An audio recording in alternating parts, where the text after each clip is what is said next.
elimination final. It's mothballs for either Norwood or Glenelg. Umpire Hilton gets the game started. Crowd of about 20,000 people. Line ball, that one. In they go hard in the centre. The ball comes out. Chance Salisbury. If he picks it up, he does it well. He's in trouble. Lost the foot. He called to play on. Players go in hard, and the umpire will come in and bounce. Umpires Hilton and Argent in charge of the game. Experienced umpires, nearly 600 games between them. Fine performance over many years. Onto the boot quickly now of Maynard to the half-forward line. The Bay's tacking into the breeze. Well taken there by Armand. Armand to send the legs back towards their half-forward line. Off goes Maynard. With him is Seabohm. Oh, it edges him underneath the ball. Didn't see anything under Ward. Once again, it's Maynard. Hooks around. Half-forward line. A chance. Kelly. He's under pressure. Chigwidden in hard. Joined now quickly back there by Pittman. Comes out wide. Francis under pressure. Lost it. Simon's well played. Here's a chance. Bow. Half-forward line. 45 out. Gives it a ride. Big chance. And he has goal. Brilliant start for the Bays. A goal in the first minute. Yes, magnificent work by Tony Simons getting the handball over to Lyndon Bowen. A great confidence starter for Glenelg. And looking at a number of the changes Glenelg have made to their published lineup, we've got Mark Donovan starting on Mark Ducker instead of starting in the middle as publicised. Jamison starting in the centre. Bartlett starting on the half-forward line. Craig Budrick is in the 18 playing in the forward pocket. And Darren Mansell and Adam Gartner are the interchange players. Pittman and Milliken. In they come. Milliken gets it down. And Adesha takes it out of the centre. Been in great form since going there early. Half volley to Vandermeer is good. Francis on his left foot. The little rover goes to goal. Little offline. We would have loved to have responded that quickly with a goal, but at least they've gone forward quickly. Very quick change there, Neville. Michael Aish actually started on the half-forward line, but was in the centre for that second bounce. The Bays playing the shuffle. Brilliantly done to Marshall from Russell. Marshall half-back flank. Hooks around the corner. Gee, there's a vacant paddock out there. Maynard's got to make a meter. Francis with him. Ball in play still. Here's a chance. Bartlett needs a runner. Swings it out wide. Marshall again. Marshall wants to set it up. Puts out the pass. Out towards the half-forward line. The bodies go in front. Great mark, Armand. And he takes the ball at centre half-back. Good defensive mark. You want to get on with it quickly. Off he goes. Grandstand side's his choice. Maynard's his target. Beautifully crumbed by Staritsky. Chips around the corner under pressure. In front, Vandermeer goes over the top of him and McTavish. Salisbury, as usual, in front. But Donovan takes the ball to the boundary line with McIntosh. And we'll have a throw in. Last time these two sides met in a elimination final was back in '83. In ruck, Milliken to ground Francis. Quickly, Payne is brilliant from his wing. Has a bounce, he'll have a shot at goal. And he comes, great response from Essex. It's a magnificent kick from the dead forward pocket here at Footy Park, and got a lot of pace, broke free from the pack, settled, and magnificent kick. And Steve Armand started brilliantly for Norwood at centre half backs, outmarked Jimmy West twice. Paul Weston's been changed to the back pocket on Craig Budrick, and a very good opening to this game, and both sides are throwing the ball around freely. The legs kicking with a breeze.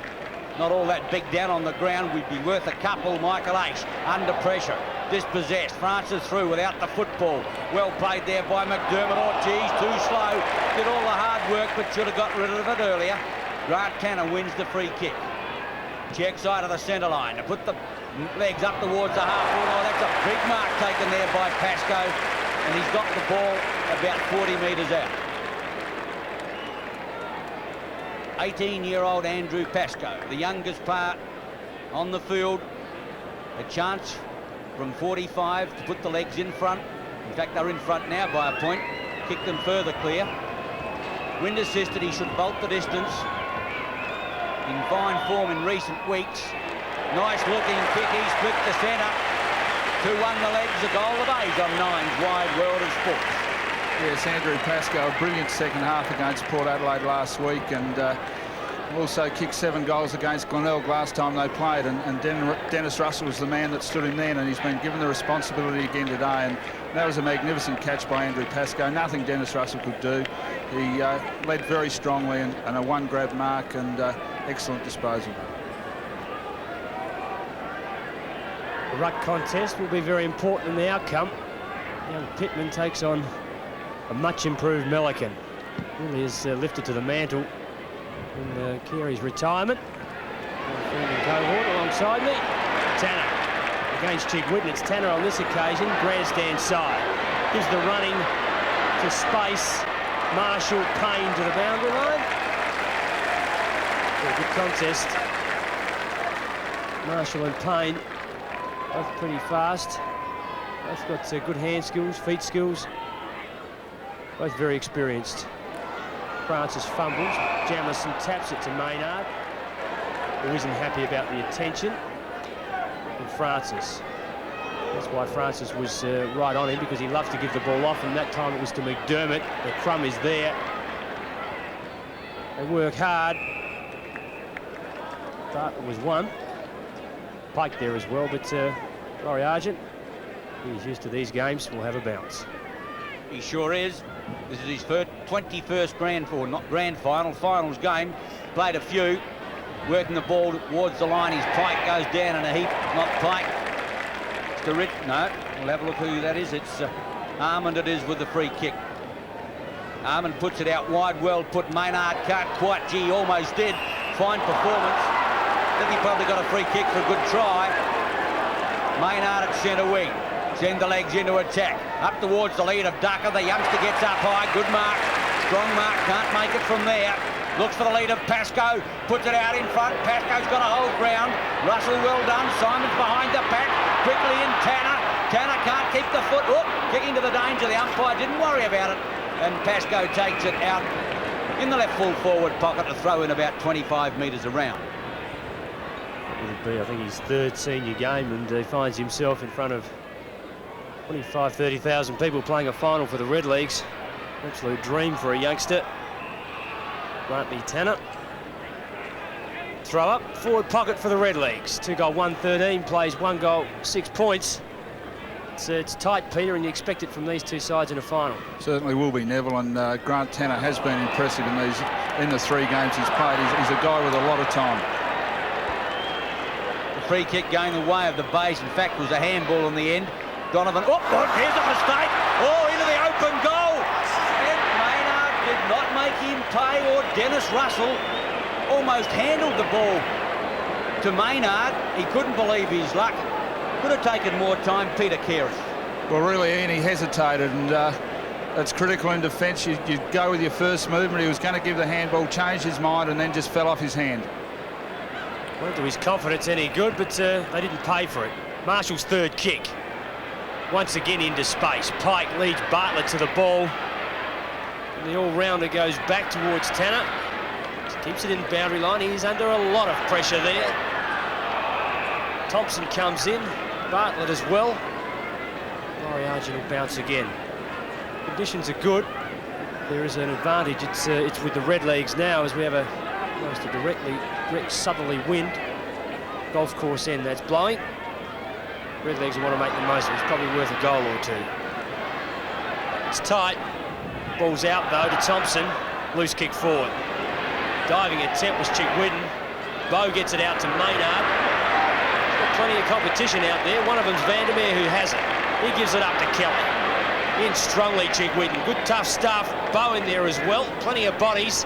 Bartlett spins out. Left-handed handball. Find his target, back it's out of bounds. Not where he wanted it. Half-forward line for the Bays.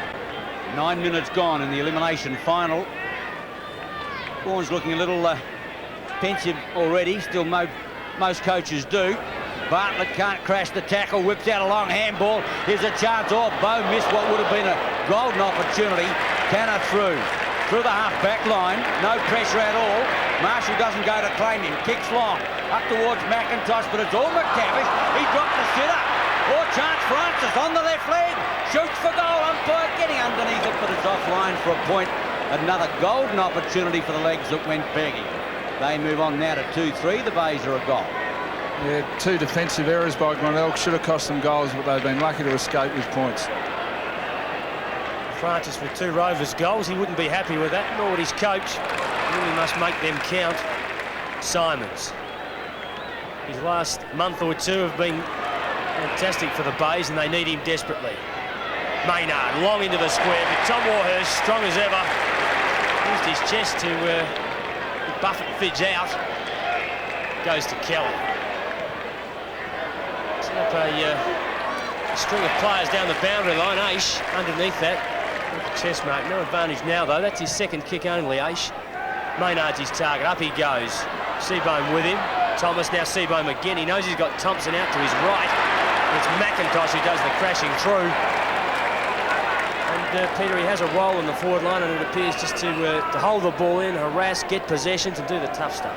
Yeah, he's a magnificent player when the ball's in his area. He always contests, always holds the ball there, and when he does get the ball, he uses it magnificently. One tough little cookie. He goes through again, can't crash out this time. The umpire gave him the benefit of the doubt. The Bay supporters wanted holding the ball. Umpire Hilton's been around too long for that. Throw in on the half-forward right flank, Melican with Maynard. Melican gets his body in front, gets it down to McDermott, who ducked the chutney and slipped into the tackle and got the free kick for too high. Back to now Marshall. Marshall out wide, Tanner in front. Simons over the top. Simons recovers the better. McTavish, wrong foot, but gets out the handball. Here's a chance. Maynard. Maynard looks for Fidge on the lead. Fidge, great mark. Well, the umpire didn't play it. He said play on. Norwood going to get out of this. Pittman, Fidge might get that one. Yes. Well, he might have got the first one, but he certainly got the second. And Fidge gets a chance from about 40 metres out. Great front position player on two occasions, Daisy. He really worked for front position. He deserves the opportunity he's got. Into the breeze. No certainty to make this one at all. Northwesterly, as Neville mentioned, towards the golf course end of Footy Park, the Grange Golf Club. But he's kicking to the lake end. He kept his head down. It's a nice looking kick. It's going to be light on. Pittman. Great mark in defence, 2 metres out from goal. He'd gone just a little early, taking himself under the ball, but his judgment was spot on. His kick's not bad either. It finds Staritsky. He wants to use it to Vandermeer, and that always upsets the run of things when players hesitate. It's first thought or it's the obvious. Kick or handball long. Simons to ground and out of bounds. 12 minutes gone. The elimination final at Football Park. 15 points Norwood. They lead the Bays 1-6. At the throw-in, the bodies go in again. Melican hooked it back. Michael Aish in there. Over the top, Thomas. McDermott. The two playmakers at the bottom of the pack. And the umpire will ball it up. Marginally in the attacking division. A big crowd. Possibly just a few short of yesterday, but I would think still over 20,000. Simons went up over the top. Seabohm nowhere to go. Well taken, Francis. He's clear. Bolts through the half-forward line. Straightens up or wants to pass off. Can't find anyone. Gives a chance. Ducker. Pascoe. Ducker's got the football. Ducks into it. And the umpire said holding the ball. And the free kick would go the way of Donovan. Donovan, who was lined up to play centre, possibly never ever was going to. Oh, gee, that kick is a shocker. Off the side of his boot. I was about to say Donovan, who started on Ducker, which was far more logical in any case. But the kick is a poor one, and Maynard, wind assisted, should make the distance. Norwood lead by 9 points. Ducker wants to lead. He's on the lead into the pocket, but Maynard not interested. He's going for broke. Looks for the lead now. He's got Macca short. Third kick, Maynard. Puts it up. He's not going to make the distance. It's short. Pascoe in the middle. Thump clear. Vandermeer will need support from there. Well tackled Salisbury. McTavish. Simons the runner. And the Bay's out of defence. Indeed they are. Through Maynard. Peter Maynard with his 5th kick. He just loves big games and keeps getting lots of touches. Tanner. Had a few touches this game too. Not bad at all. That's his 3rd possession. Chigwidden. Bow. Smother over there. Appeared to be Thomas that got his hands to it. All out of bounds. Another throw in. Centre wing virtually straight across the ground from our commentary position. Yeah, Norwood kicking with this breeze. Really haven't taken advantage halfway through this first quarter and haven't really capitalised on Glenelg's mistakes. Pittman couldn't get it to a teammate in Francis. A line ball and the bounce centre wing on the outer side. The legs by 9 points. Umpire Hilton puts it down.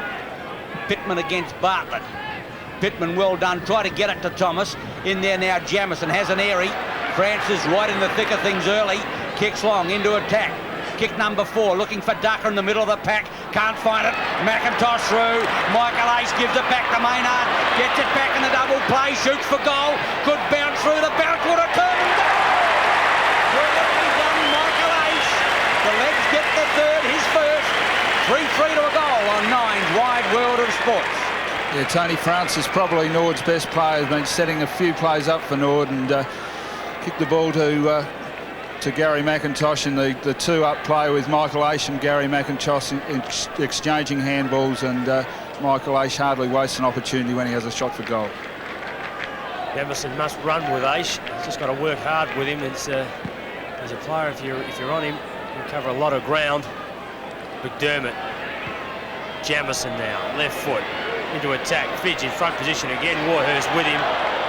Caught with possession. Maynard breaks through if he can get a space. Tries to duck back in the reverse action. It didn't come off. Tanner takes the crumb. All the ground will have a throw up. 15 minutes gone. Maynard looks hurt, Rocky. He looked like a knee. Bad news for the Redlegs. I'm sorry, for the Bays if it is. Kelly strongly on the bottom of the pack there. Stephen Armand, in fact, Maynard in your screen there now. A little proppy, but he'll come good. At the bounce, McDermott in there, slips it out. Boderick! Oh, and he gets a goal. Brilliantly done. Oh, gee, the handball went out like lightning onto the boot. And the umpire said it was touched, so only 1 point results, but it was still a champion attempt. Yeah, beautiful work by Chris McDermott, getting the ball out of the pack, and Craig Budrick, first game back in the league for some time, getting the ball to boot, but unfortunately touched. Oh, big grab nearly at the back of the pack. Milligan not paid. Jamison to Marshall. To Bow. Redlegs everywhere. Weston. Kelly, oh, Ace by himself again. Just in defensive action at the moment. Jamison's just not going with him. To half forward, Salisbury in front of the pack. Plenty of courage there. Jamison, good, strong, tough stuff. McIntosh says that it was a shoulder. The umpire, Laurie Argent, disagrees with it. Just a little high, whatever it was. Free kick Jamison through the centre of the ground. They'll switch the play, the Bays, if they can. No opportunity, but Donovan has to go down the square. Kelly goes. Aish, bottom of the pack, caught. Holding the man. Michael Aish, free kick. Already the league playmakers getting on top. The Bays need some of their smaller players in the action quickly. In goes Marshall, great mark. Maynard can't score. Payne into the pocket. Gee, they've got to pick him up. He's clear. They give him a chance, but they'll swallow him. Pascoe over the top. Payne! Oh, he's got it. They enveloped him. It didn't look as though he had a chance as the thundering herd came down, but he slipped in beautifully. The pass was spot on, and David Payne has a chance to kick his second. In brilliant form at centre wing. Only about 25 out. The angle is evident. Second kick, not as good as his first. He's hooked it well offline. In fact, that could be out on the full. The penalty free kick will go to Russell in the back pocket. A nervous kick. Glad to have it out of his system. Probably more accurate than that. Russell will bring the ball back in to half forward. Jump from behind came from Jamison. McDermott did the crumbing. Simons and Chigwitten combined, but Aish holds them up. Did it well. Tanner, quick hands to Thomas is good. McDermott, bottom of the pack, forced to get it out. Chigwitten's on the end of it. Storitsky's got it now. Simons has him. Francis with pace is good. Long and high in the full forward. Pascoe and Russell. Russell spoils and does it well. Pascoe held that possession. Free kick. Right on the spot, Argent. The young bloke. 6 or 7 goals on Russell in their last encounter, and critics, including myself, don't agree that he should be on. Pascoe today as he goes towards goal. That's his first. The Red League kick their fourth on 9's Wide World of Sports. Yeah, he started extremely well, Andrew Pascoe, and get that from a free kick. And it's interesting to note how Dennis Russell is playing Andrew Pascoe this week. Last time he played on him, he played him from in front and tried to body him. This week he's given him a few, just playing him from a few yards behind and coming over the top and spoiling. It was effective on that occasion, but an unnecessary free kick given away. 20 minutes gone of the elimination final. Milliken and Pittman still in ruck. The bounce favours the Bay player. Try to find Chigwidden. Simons comes out with a football. Jamison well played to Marshall. Marshall centre wing, has a chance to have a look. On the lead there was Buderick. Might get it at the second go. Oh, there could be a free kick there. No, the umpire didn't see it that way. It looked as though once again that Maynard was hauled into the ground. But umpire Laurie Argent will come in and bounce. Forward left flank. The Bays badly need a goal. Bow through. With him is Kelly to the line. And it's taken out of play. Looked a little deliberate, but the umpire was on the wrong side of the pack to see, and he'll stand a throw-in.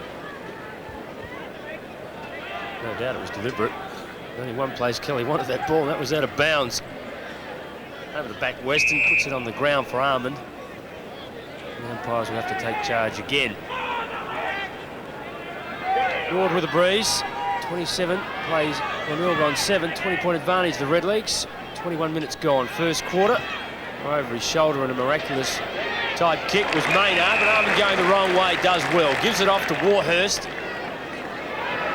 Goes high to the flank. Oh, it's a poor kick in the way as Chigwidden, who judged it well. There's players everywhere. One of them is McDermott through half forward. Just a trifle loose. Oh, the kick is just a shock. It was West, in fact. The kick was poor. Aish to Thomas. They're away, the Redlegs. Left foot to Ducker as his target. In front. Play on's the call. No free kick there through the centre of the ground. Just as equally poor kick. You're not wrong. Seabohm out. I don't know who he's kicked that to either. Pike leads in the race with Michael Aish, who's going to take the screen. Well played, Michael Aish. Pike at centre wing.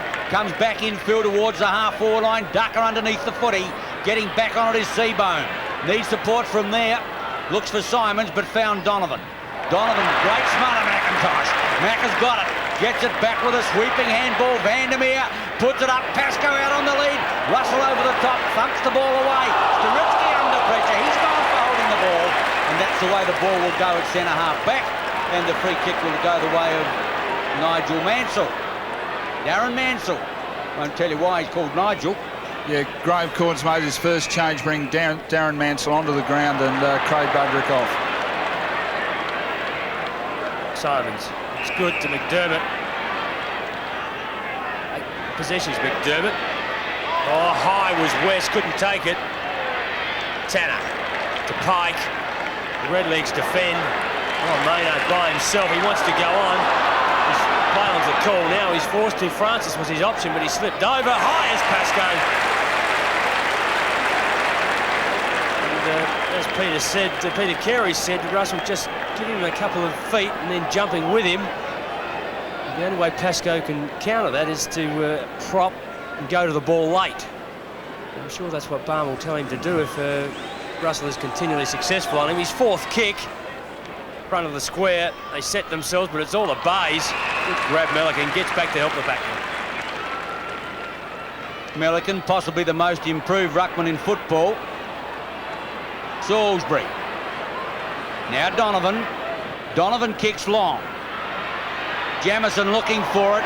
Ace has given away a free kick at centre wing. The youngster to put the Bays into attack. They're breaking down across half forward and also full forward at the moment.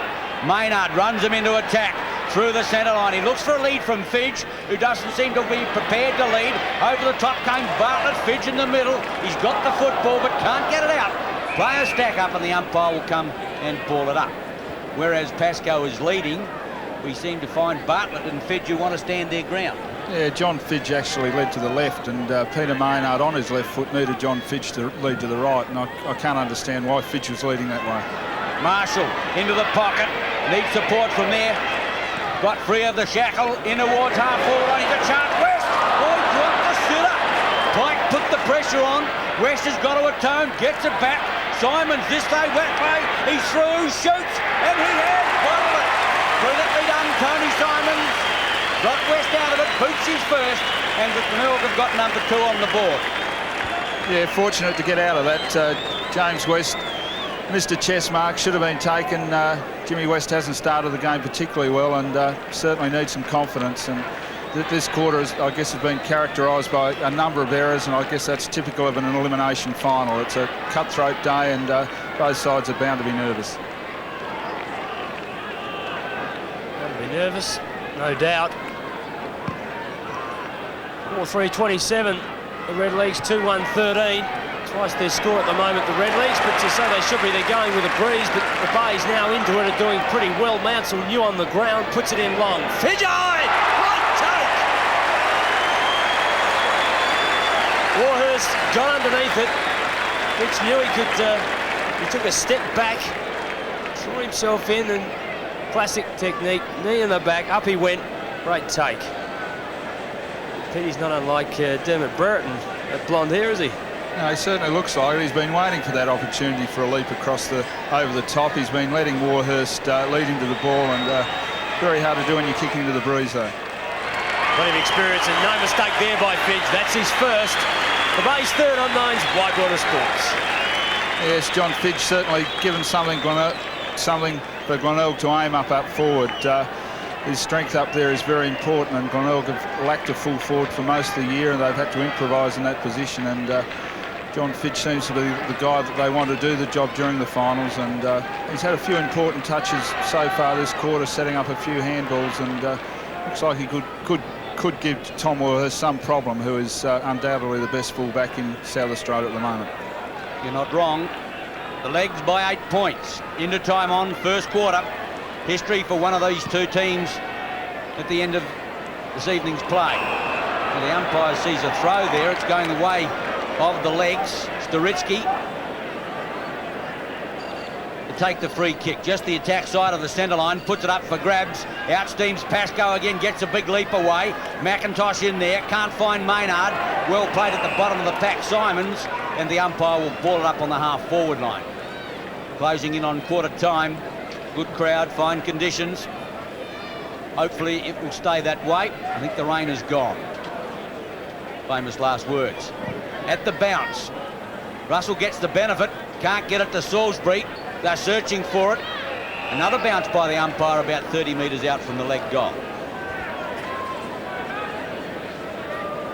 In his 10th season as coach and 10 straight finals, and Corns in season number 7 and 7 seasons in the finals as well. So that's both coaches with plenty of success. More lately, of course, Corns with 4 grand final appearances, 2 premierships. Fantastic record in the time he's been coaching. Thompson, smother. Simons works hard. Players diving all over the place. Finally, it's Thompson who gets another opportunity, but his handball goes straight to Pascoe. And there's Chig Whitten, half his size, takes him out of bounds. The man we're talking about, 10th season as coach, 2 premierships. He'll have another one this year. Wouldn't they all? Francis, well done. Vandermeer runs into trouble. Salisbury, talking about running into trouble. Well, an immovable object meets an irresistible force. You just saw it. I suppose you say that Salisbury won out. He got the free kick. Yeah, I thought he was very lucky on that occasion, Ian. I thought he ducked his head and McIntosh just used the hip and shoulder. Bartlett has been played the mark, half-back line, to send the Bays into attack. They've done well considering now, only 8 points down into this breeze, and it's got to be worth a couple. Farmed out long by Bow. Here's a chance, Jamison. Jamison looks for a runner. Mansell out there, couldn't make the half a metre to get it on the full.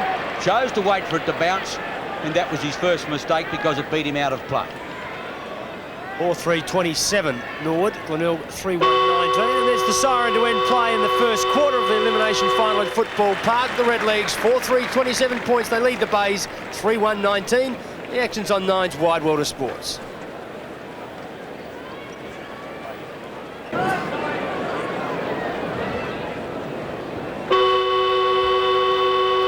It's the second quarter of the elimination final at Football Park.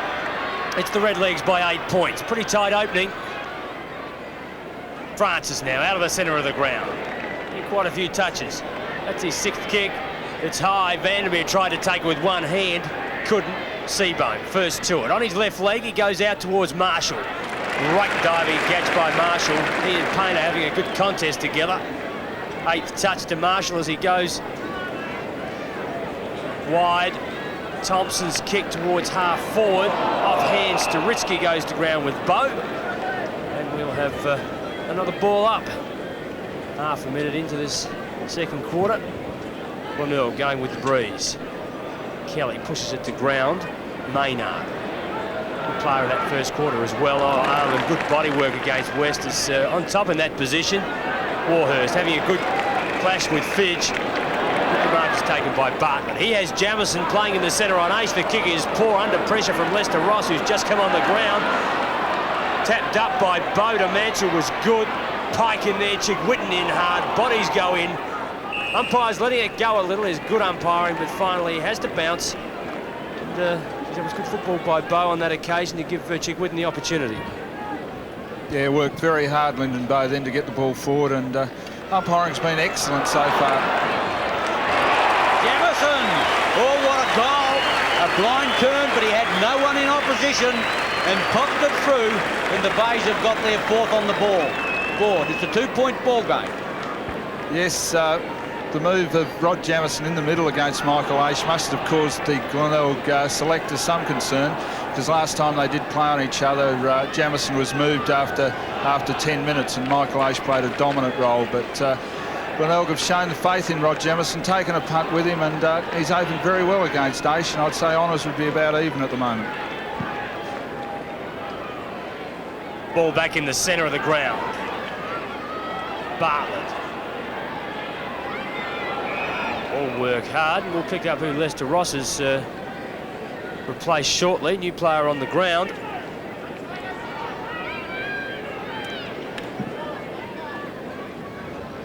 Pittman.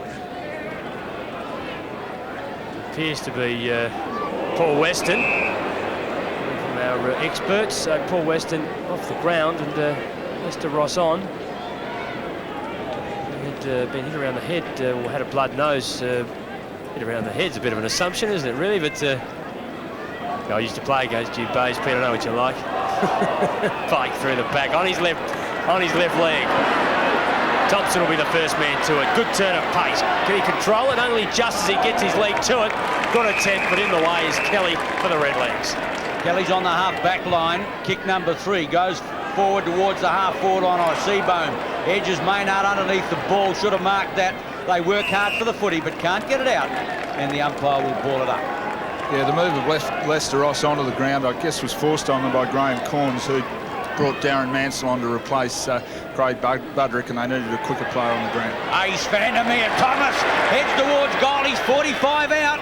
It's not going to make the distance. He's just going to be offline. A lot of pushing and shoving back there by Russell and Pascoe. Thomas a little disappointed as he boots his first and Norwood's 4th point. Francis and Thomas between them, missing shots that utility or run-on players really lap up. They're players who should be kicking them. Marshall threw strongly, dropped what he should have taken. And Jamison has his head pulled off. Free kick to him. Jack Hilton on the scene. McIntosh letting David Marshall know he's close. This will be his 5th kick, Jamison. Thanks, Maynard, for being infringing over the mark or getting too close. Jamison goes long, uses the breeze. West behind, 2 grabs almost, not quite. Fidge there to take the crumb. On the ground is Armand working hard. Maynard again gives it to McDermott. Quick hands to Marshall. Is great play as he goes to goal.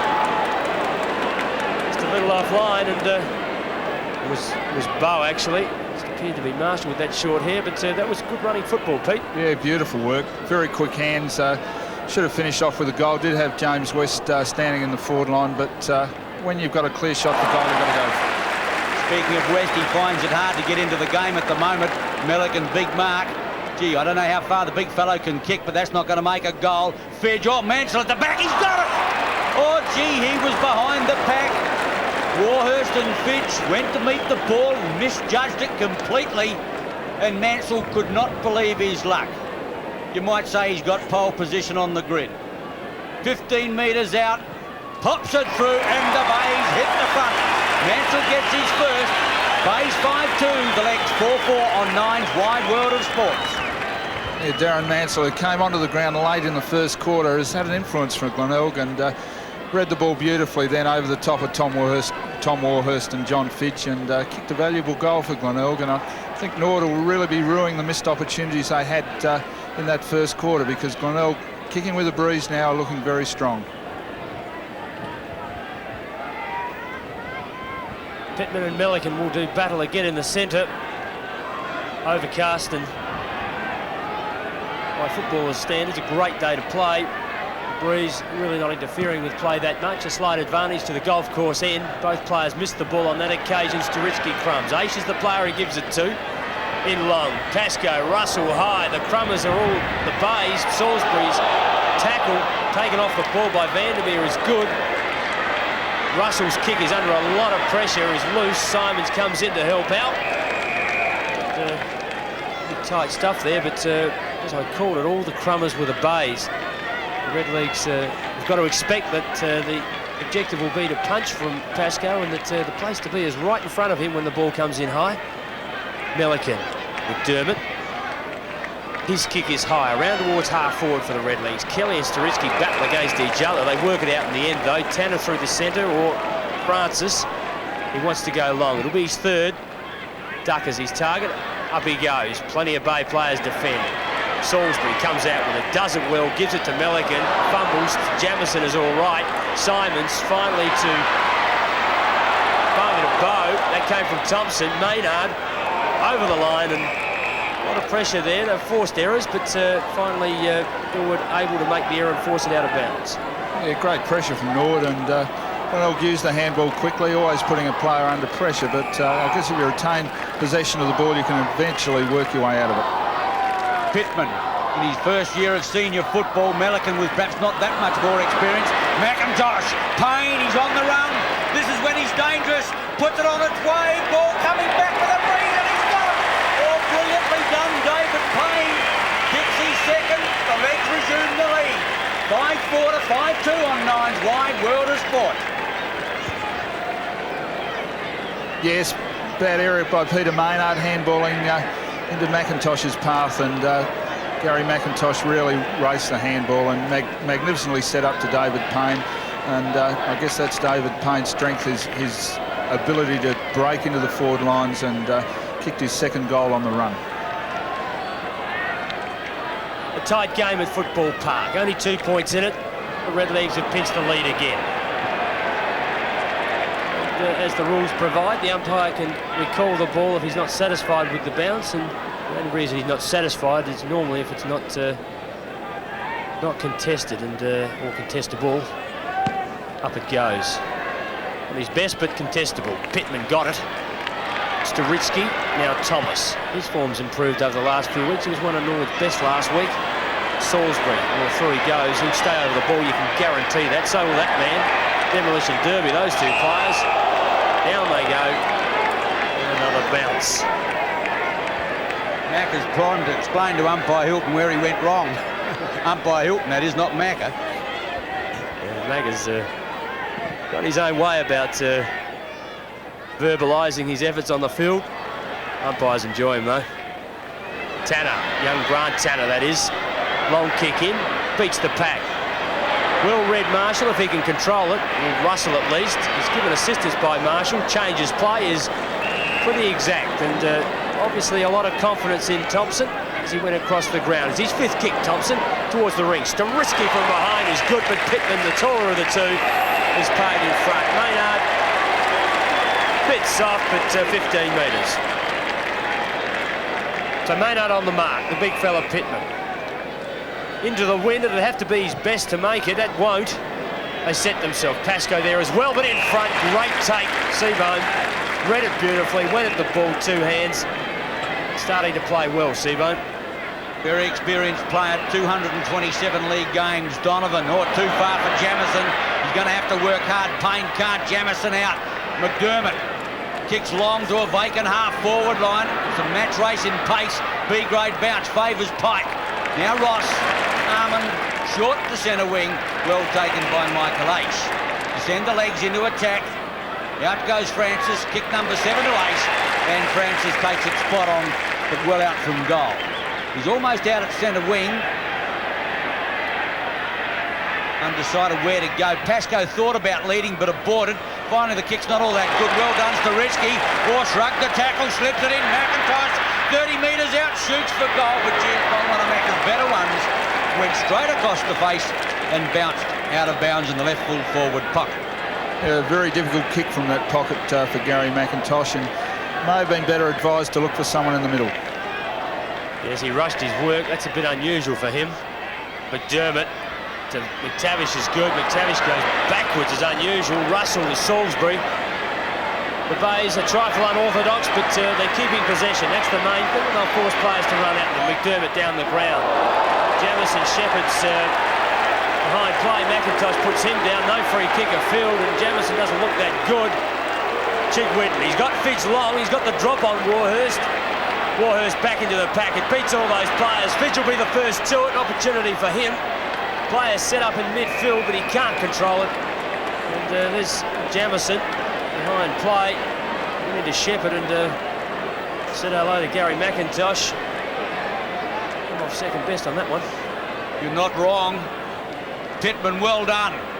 Got it out to Payne. Vandermeer. West can't get him. Well done to Ross. Ross off the half-back line. Kicks long. It's all the Bays. Norwood players not in position. McTavish, only one to beat in Francis, Seabone. McTavish will get it back in the double play. Turned out it was Milliken in the end, but he gave it to McTavish. Half-forward line. Ross reads it well, but can't keep it in play. Half-forward left throw-in. And certainly Macca's knowing, letting the Bay players know he's around. They'll be looking over their shoulders before long, and you can understand why. Look at him, strength personified, and not frightened to use it. Ross, put Tanner under pressure, slips out a handball too far for Vandermeer, and the ball is out of play. Half-forward left flank throw-in. I know one person who won't be looking over his shoulder, and that's Scotty Salisbury, his direct opponent at the moment, Ian. Touche. Salisbury and McIntosh, that's war of the worlds, that. Them two on each other. Makes for great football. There they are. Two tougher people in football. They only know they hate to waste yards. They just like to go straight to goal and straight where they're going. They often enjoy it if people get in their road too. Never turned a corner in their lives. Not likely to either. Good contest. It'll keep us entertained as McDermott pushes the ball in with a quick kick. Warhurst straight at the ball. It's good defensive play. Ball out of bounds. So at the 13-minute mark of the second quarter of this elimination final, it's the Redlegs by 2 points. The game stagnating a little as both teams try to get on top in a mothball final. Tanner to Ross. Ross in short to Thomas. He'll need support. Comes back to Michael Ashaw. Simon's there, and then he took his head off, and he'll get a free kick on the defensive corner of the big square. Plus 15, Vandermeer. The runner now is Thomas. The legs through the half-forward line. Thomas's kick is not good. Back in defence, it's Marshall. Marshall beats one. Oh, no, he didn't. Donovan taken by Ducker. Ducker 30 clear. Heads for goal. Puts it on a play. Oh, the kick. He went to chip it through. Russell intercepted brilliantly. Mistakes galore. McIntosh through. Shoots for goal and he's offline. Oh, gee, Peter, what a comedy of errors. Certainly was. Mark Ducker couldn't have seen Dennis Russell cutting back in front of the goals then, because it just looked like he passed him the ball, and then panic in Glenelg defence. Scotty Salisbury mishandling the ball and giving Gary McIntosh another chance, and fortunately for Glenelg he missed. So even experienced players feel the tight pressure of finals. Thompson does the mopping up from the kick out, straight through the centre of the ground. West in front position, yet to really get to be an influence. Bow tries to give Fidge an opportunity. Beautifully taken, Fidge. Gives it back to Chick Whitten. He'll go straight to goal. Great goal, little fella. That's his first to the base. 6th on Nine's Wide Water Sports. Yeah, magnificent work there by Glenelg. Pass was a little bit short for Fidge, but made ground beautifully and took it on the half volley. And magnificent shepherd by Alan Bartlett, allowing Fidge to get the ball over to Chick Whitten. And young Nicky Chick Whitten hasn't been in tremendous form of late, played most of his footy off the interchange bench for Glenelg in recent weeks. Started the game today, and a very important goal for him. Yes, in 2 weeks the youngster has his 21st birthday. Wouldn't it be nice birthday present if they won today? Glenelg by 3 points as the lead changes hands for the third time. Line ball that one. Pittman in again, but Melican got the touch towards Pike, who couldn't get a kick away. Pittman well played to Francis. He'll bolt. Bow can't run him down. He gets the kick away. The half-forward line. Ducker. Pascoe. Russell made his intentions clear and put the ball out of play on the half-forward left flank. 3 points the difference, 15 minutes into the second quarter. There is no tomorrow for one of these two teams. Corns in the dugout, looking maybe to make a move as one of the players warms up. Thompson, Budrick it is. Russell to Bow. Well done, Simons. Oh, third vision to get it back there to Maynard. Chigwin, now Bow again to the half-forward line. Ross is looking for it and reads it well and takes the safe mark on the half-back line. Fifth touch, Ross, this quarter. Been a good player. Had plenty of finals experience. Lester Ross. Stephen Armand, first-year player. This is his fifth kick. Second-year player, in fact. He played last year. Maynard high, but Melican got back. Got both hands to it. Couldn't control it. Ball to ground. Just looking at those ruck duels, I think Chris Melican's been on top of David Pittman, certainly in the hit-outs. David Pittman has done some good work around the ground, and hit-outs are 15-7 Melican's way at the moment. On top of the ruck is very important. Tanner Payne to Aish is good. The centreman runs himself into a little bit of trouble. He's looking for help. There's no support. No one goes to him. He kicks into the man on the mark. You won't see that very often in the former Magarey medalists. Finally, it's mopped up by Salisbury. Goes back to the wing. Thomas does the crumbing. In they go again, the Redlegs. Through Grant Tanner. It's in high. Pascoe sets himself. Plenty of body work. Seabohm can't control it. The rebound goes to Marshall. He's got Donovan. Donovan's got Maynard all by himself through the centre of the ground. Away go the Bays. He's got Bartlett. He's got Butterick. He's got McDermott. The kick is poor. Pike on McDermott is a good tackle in the back. Hilton was close, and that's the way it went. So I don't know whether that was his best choice. Well, it probably was if the kick was accurate, but he put McDermott under enormous pressure. 8 kicks, 8 handballs. McDermott, oh, that's loose. That's Payne's, Grantley Tanner's man as he takes off on his left foot. Simons would have been better versed to go back and have a set shot, and he's ruined that himself. I think he knew better. I think McDermott, if the pass had been accurate, Rock, it would have been okay, but I don't think Chris realised that he was under pressure there for a while. Obviously he found out when the herd came down. Kick in is to the outer side, off the fingers. Vandermeer read it well, needs support. Comes in the form of Ross. Hooks round the corner. Looking for it is Payne. Beautiful set. Goes through the centre line. Kicks in long. Out comes Pascoe. Within there is Russell. Reads it well. Salisbury back in support. He'll take it out of play. No, kept it in. Could be dangerous. McIntosh, but the umpire's seen the ball has gone out. The boundary umpire and the pace of play got caught well behind, and he'll throw it in about 40 metres around from the behind post. Dennis Russell has really tightened his game up on Andrew Pascoe, playing him a lot better at the moment. Russell with a lot of experience. Russell, Thompson. Winds on the half-back line. Maynard thought about Marshall. Doesn't want him now. Runs himself into a corner with his 10th kick. He kicks long. Bartlett around the corner. A chance for Mansell and/or Tanner. The set will determine. Simons well done. Gives a chance. McDermott gets clear of Armand. Straightens up on his left leg. Shoots for goal. And he got it. Brilliantly done, Chris McDermott. Boots his first. The base kick clear. 7-2 to 5-5 on Nine's Wide World of Sport. Really have to put that goal down to Tony Simons. Magnificent effort. It was one of those 50-50 balls that he had to commit himself, and did it extremely well. Had the oncoming Norwood player coming straight at him, and took the ball, kept his eye on the ball, and fed out the handball, and ultimately a goal to Chris McDermott. A very important one for Glenelg at this stage of the second quarter. Players in the centre of the ground. Melican gets the knock on top of Pittman. Francis does the crumbing. Staritsky couldn't control it. Finally, it's Payne who comes out with it. Vandermeer is just 20-30 metres by himself. McTavish nowhere near him. The kick is meant for McIntosh. Great take by Salisbury. Read it beautifully. And Norwood player slipping over at crucial times. An old story about the right boots. Lovely kick from Zebo, finds Maynard. The league player can't choose his foot where he shouldn't be playing league football, in my opinion. It's a disgrace. Beautiful run by McTavish. Nice take. 2 marks, 5 handballs by the little fella. Out of a back pocket, high. Budrick couldn't take it. Kelly through, Budrick again. Kelly. Wayne Tanner, and the leagues are out of trouble. Tanner kicks long up towards centre field. Maynard being retarded there by Seabohm. Maynard had a top first quarter, but Seabohm's fought back this one. Maynard whips it out wide. Tanner's butted up for the double play. Now kicks in long lead to the Pascoe. Ducker Pascoe. He got it off the fingers, needs support. Thomas runs into trouble, out of it well. Hooks in high. Maynard the leaper. Can't bring it down. Now comes back to Thompson. Bay's back towards centre wing. Out comes West, who still really can't get into it. Maynard on the left leg. Oh, McDermott is 40 metres clear, and he takes the mark in the left full forward pocket. Now he gets a lead from Marshall short. McDermott thinks he can boot this. He's about 45 out, and the wind coming over his right shoulder. In fact, it's a right to left kick. The flag's looking pretty solid on their masts.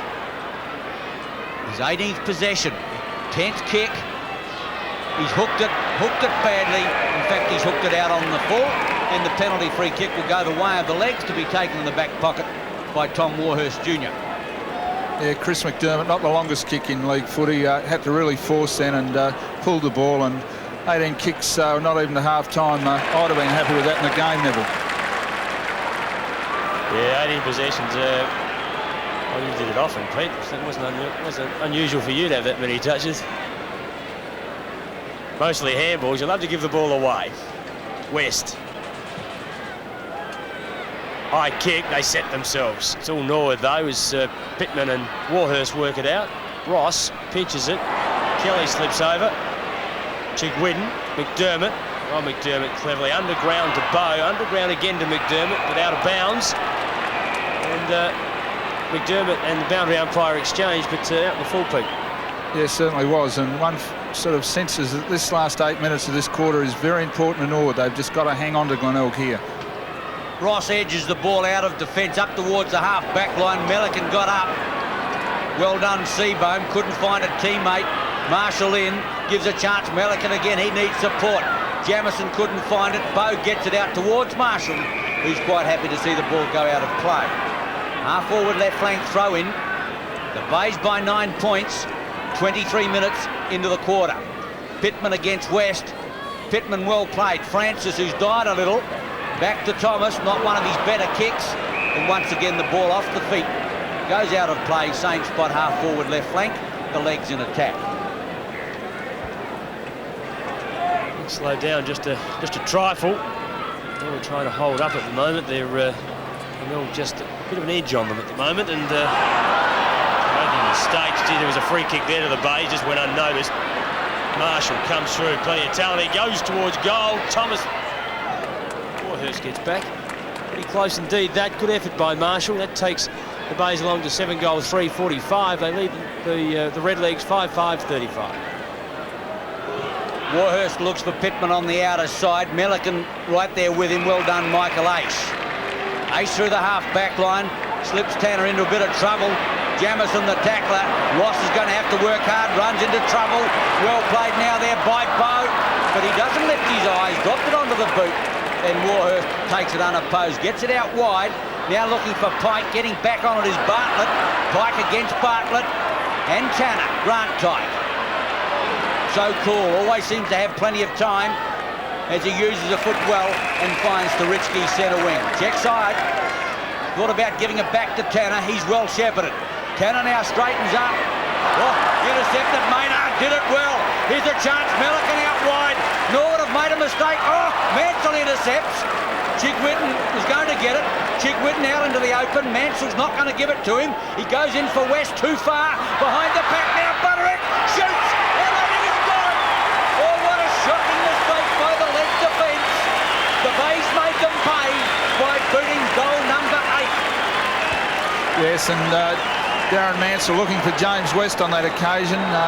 Kick going over James West's head. and a fortunate bouncing into Craig Budrick's hands, who's replaced John Fidge at full forward. And I wouldn't be surprised if John Fidge must be carrying some sort of injury, because he'd done a reasonable job while on the ground, and that's given Glenelg a handy lead just before half-time. 16-point advantage in the bays with 8 individual goal kickers. Everybody getting into the act. Aish pushes the Redlegs forward. Vandermeer in front. Took it well. Gives it back to Aish, who follows up brilliantly. He chips short. Pascoe wanted it long. Tried to draw Pascoe out on a lead. He probably should have read Aish better than that, but Russell played it well. His kick is short and finds McTavish. He goes on quickly. Payne too far up the ground. Marshall drops back on him. Oh, he's got McDermott again. Ross just too loose on him at the moment. There might be a swap there, Tanner and Ross. That could be well and truly on. Well done, McDermott. He got it over to Jig Whitten. The kick is good. Butterick. Well, the bays pretty poised. Barmy upset about, Neil Barm upset about, I would think, how much space McDermott is being given. I wouldn't be surprised to see half-time change there. Kick from Butterick isn't bad. That's his second in the bays, 9th on 9's Wide World of Sports. Craig Budrick, who's had a shocking year with injuries, and it's his second goal this quarter, and becoming an important player for Glenelg. And Glenelg are really starting to get on top of Norwood now. Chris McDermott's had a magnificent quarter, and again set up that opportunity with some great work fighting for the ball on the half-forward line and eventually getting the handball out. And that's Chris McDermott's 11th touch this quarter. At the bounce, the Legs need a goal before half-time. Melican gets the tap away in towards Bartlett, tries to crash the tackle. Simons quickly, bow over the top, big leap, couldn't bring it down. Thomas through. Melican comes out with the ball like a rover. Jig Whitten, Grubbers, half-forward line. Mansell can't.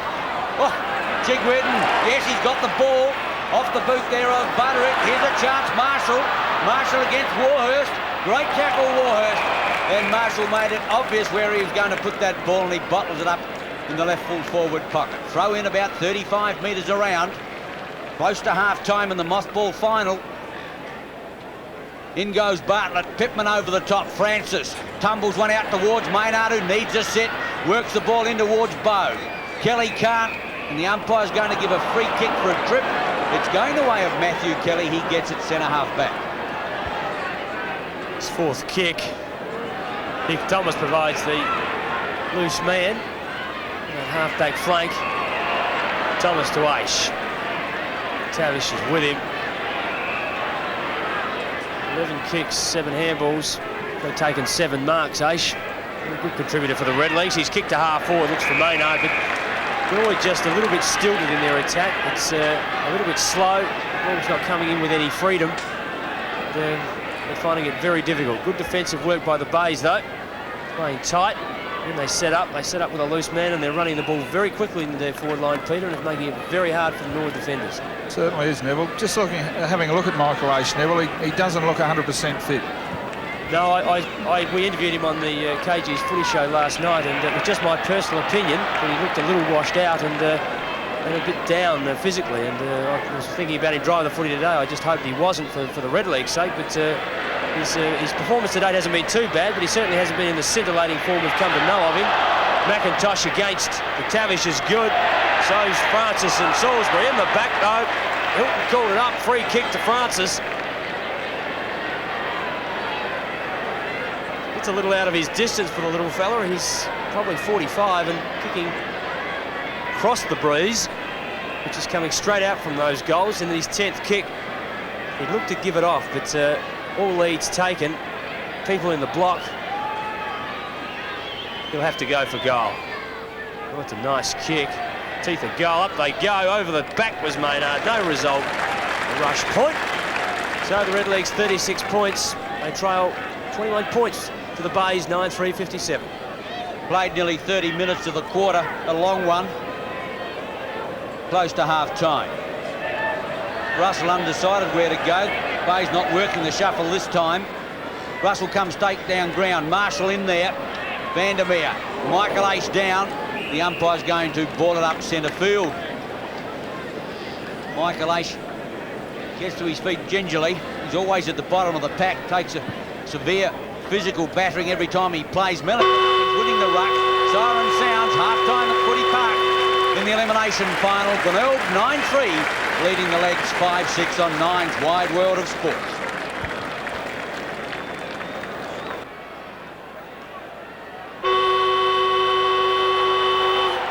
A fine second quarter by the legs sees them lead by 21 points as we start the second half of the elimination final.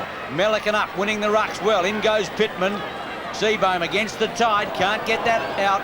The umpire's letting play go and will ball it up back in the centre field.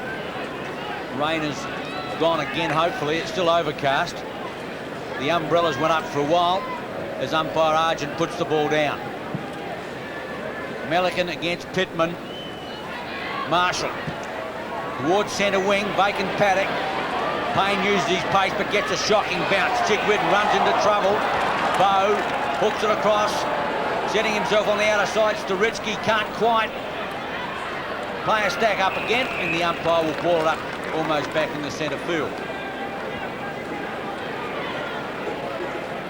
There's a few moves, and Peter, you've picked up a couple of them. Yes, certainly have, Neville.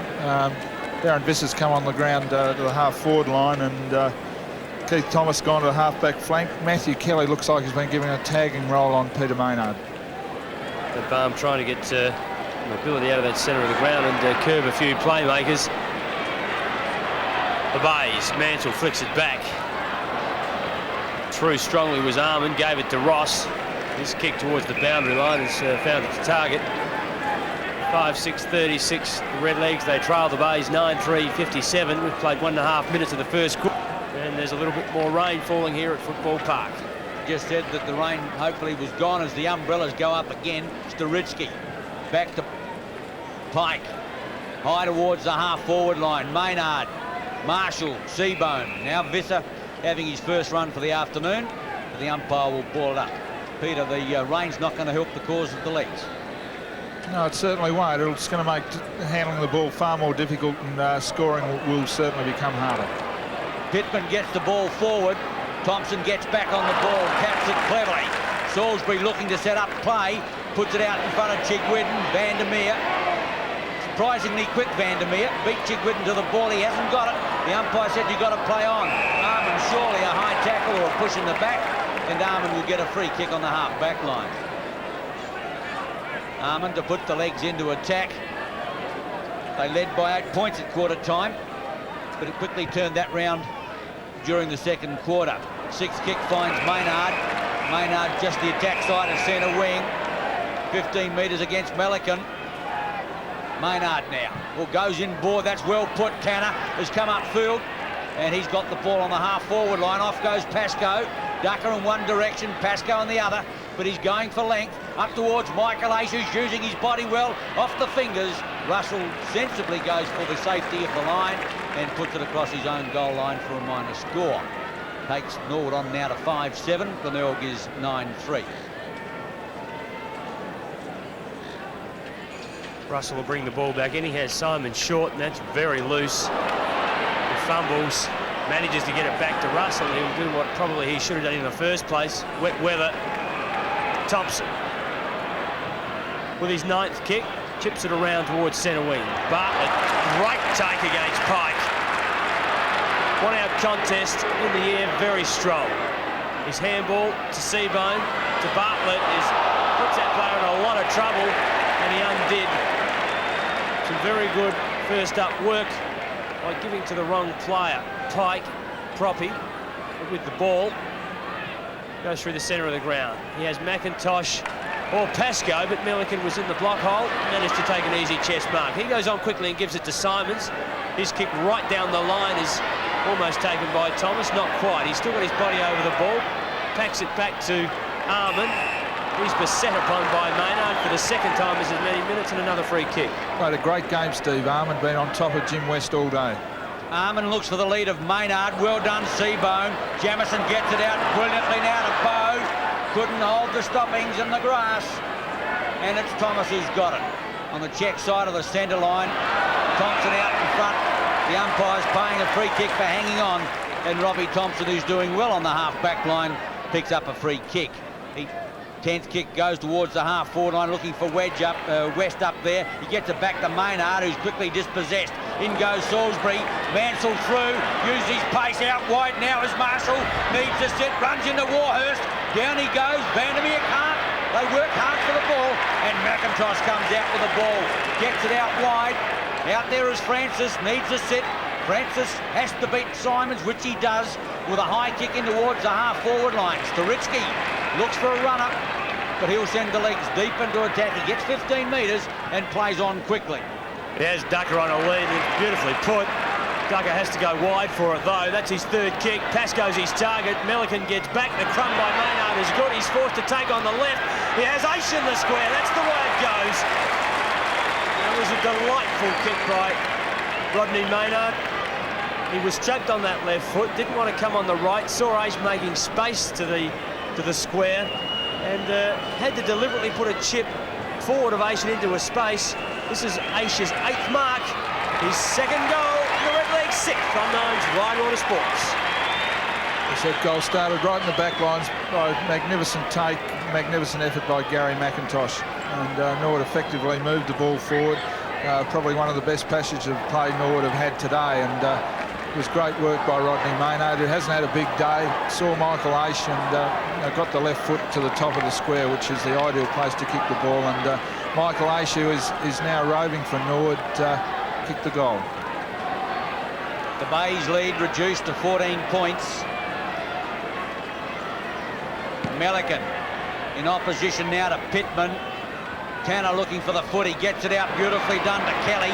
Kelly drives the legs in up towards Pascoe. Ace at the back of the pack. Only got to get the city. Can kick another one. Push it through. Oh, brilliantly done, Michael Ace. Puts 2 in a minute. 3 for the game. And the legs fight back, but trail 7-7 to 9-3 on Nine's Wide World of Sports. You just can't keep Michael Ace down. 2 goals in less than a minute. Magnificent effort, and Tony McTavish, a very free running back pocket player that likes to back his own judgment, really has to sacrifice that game now and stick very tightly to Michael Ace. He just cannot afford to give a guy of that quality any room at all. The actions with Melican and Pittman.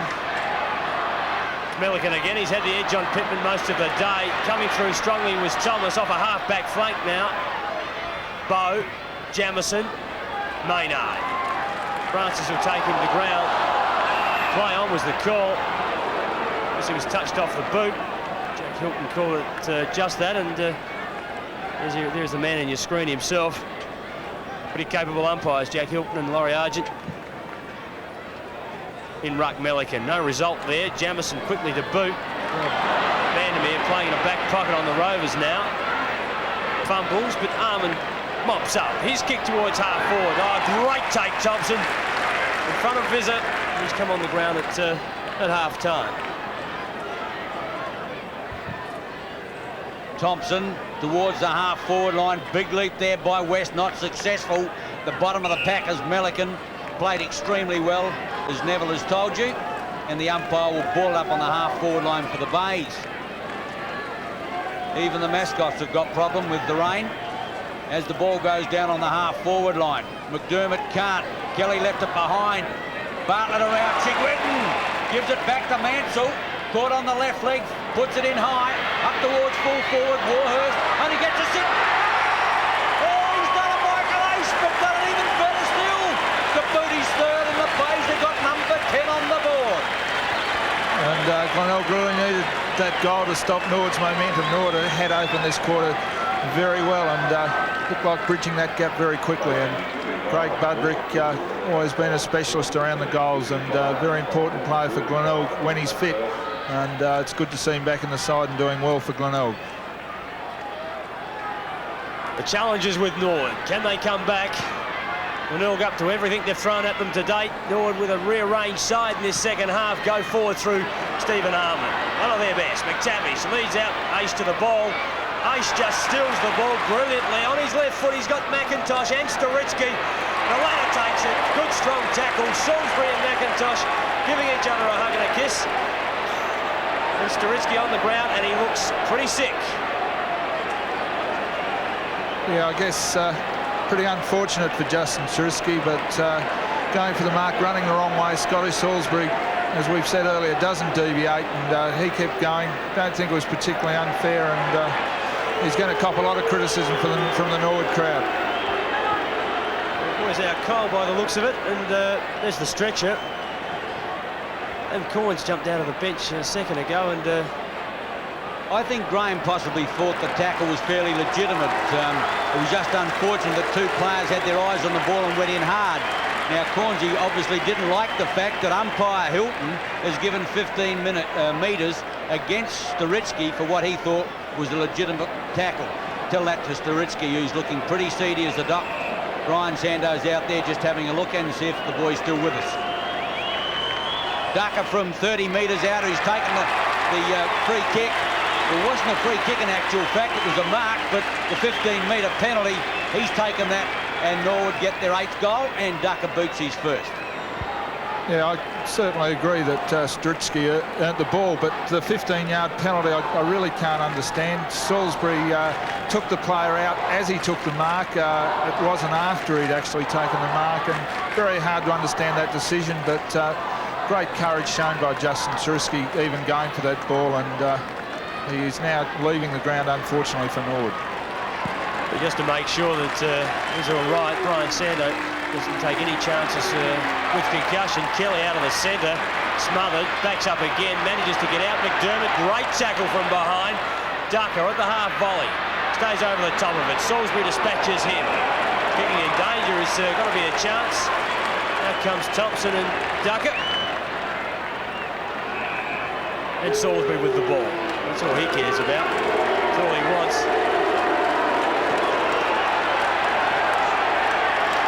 And McIntosh has been warned.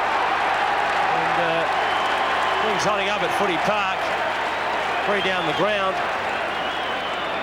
Well, Magra's no good hitting them if they're left standing. They'll take those sorts of risks in finals. Fairly objective statement. Just Scotty Salisbury. Well, I guess it isn't the sorts of things mum and dads want to hear, but if you're going to take those sorts of risks in finals, there's no good taking it for giving someone a breath of fresh air across the face. We're at centre wing. We've got a bounce and we've got a hot game on our hands. And a couple of Norwood supporters in the screen, and they're not very happy at the moment. Their team's down by 8 points. At the bounce, McDermott goes in hard, Tanner over the top. The umpire sees nothing underwater as Francis comes out with the ball. Whatever, the game's hotting up physically, if not aesthetically. The bounce down at centre wing. Well done, Pittman. Tanner to Francis is good play. The legs go forward. Out comes Duck on a long lead. Boy, put one hand up. Melican's got to go back to save the bays, conceding more ground to Seabohm. Out wide now. A chance for McTavish and/or Jamison. McTavish needs to sit. He's well shepherded. McTavish long towards the half-forward line. Getting back on it now is Armand. Marshall and Chigridden have got the run. He needs support. Gets it from West. Jams it onto his boot. Maynard. Not a good kick. And the mark's taken by Kelly at centre-half back. And James Rest really having a horror day. Didn't look where he's going to kick then. And Graham Corns really has to start looking at something he can do with Jimmy West. 7th kick. Kelly goes short to Thomas. Peter Maynard thought he might have been playing on and came across. Not a lot wrong with that. It gave the forwards or the backline players a bit more time at least. Ducker out in the lead. It's well spoilt by Donovan. Salisbury there as well. Holding the ball against Ducker. Good strong defence. The Bays under a lot of pressure this quarter, but they've come out pretty well so far as Salisbury puts them into attack almost, sort of the offensive side of centre. But Pittman there as well. He's got Francis on a lead, close to a smother, but manages to get it in the space where Francis wanted it. He darts around. His 13th kick is in long. Pascoe up high, but Russell really had the edge over Pascoe today. He's kicked 2, but that kick from really ordinary from the Bays, that one, and Pittman in the road. Yeah, some of the football's pretty ordinary this quarter. Kick number 4 to Pittman going in high, looking for Pascoe. One grab off the fingers. Maynard gives it a chance. Close. Oh, the wrong side of the aluminium. It was oh so close. He might have expected a bit of wind assistance from that angle, but maybe it was below the cantilever of the stands, and only a point resulted, and the Bays have got 10-3 now to the legs 8-8. And up go the Brollies. More rain at Footy Park. The ball was meant for Melican, beautifully taken by Simons, who he gives it up to Tanner. Don't see him do that very often. Great short pass to McIntosh. And the legs in the wet, keeping possession, and the crowd showing their ambivalence. I guess you love him or hate him. He's that sort of person. But like Scotty Salisbury, the leagues would love to have Scott Salisbury in their side, and I'm sure Graham Cause wouldn't argue with McIntosh on his side. That's his fourth kick. And out on the full isn't exactly where McIntosh would have liked it to have gone. Russell goes in short. Chigwidden. Only a misty rain, but enough to be a nuisance. Chigwidden with his 15th possession, out towards centre wing, off the fingers, Payne. McDermott. Tanner.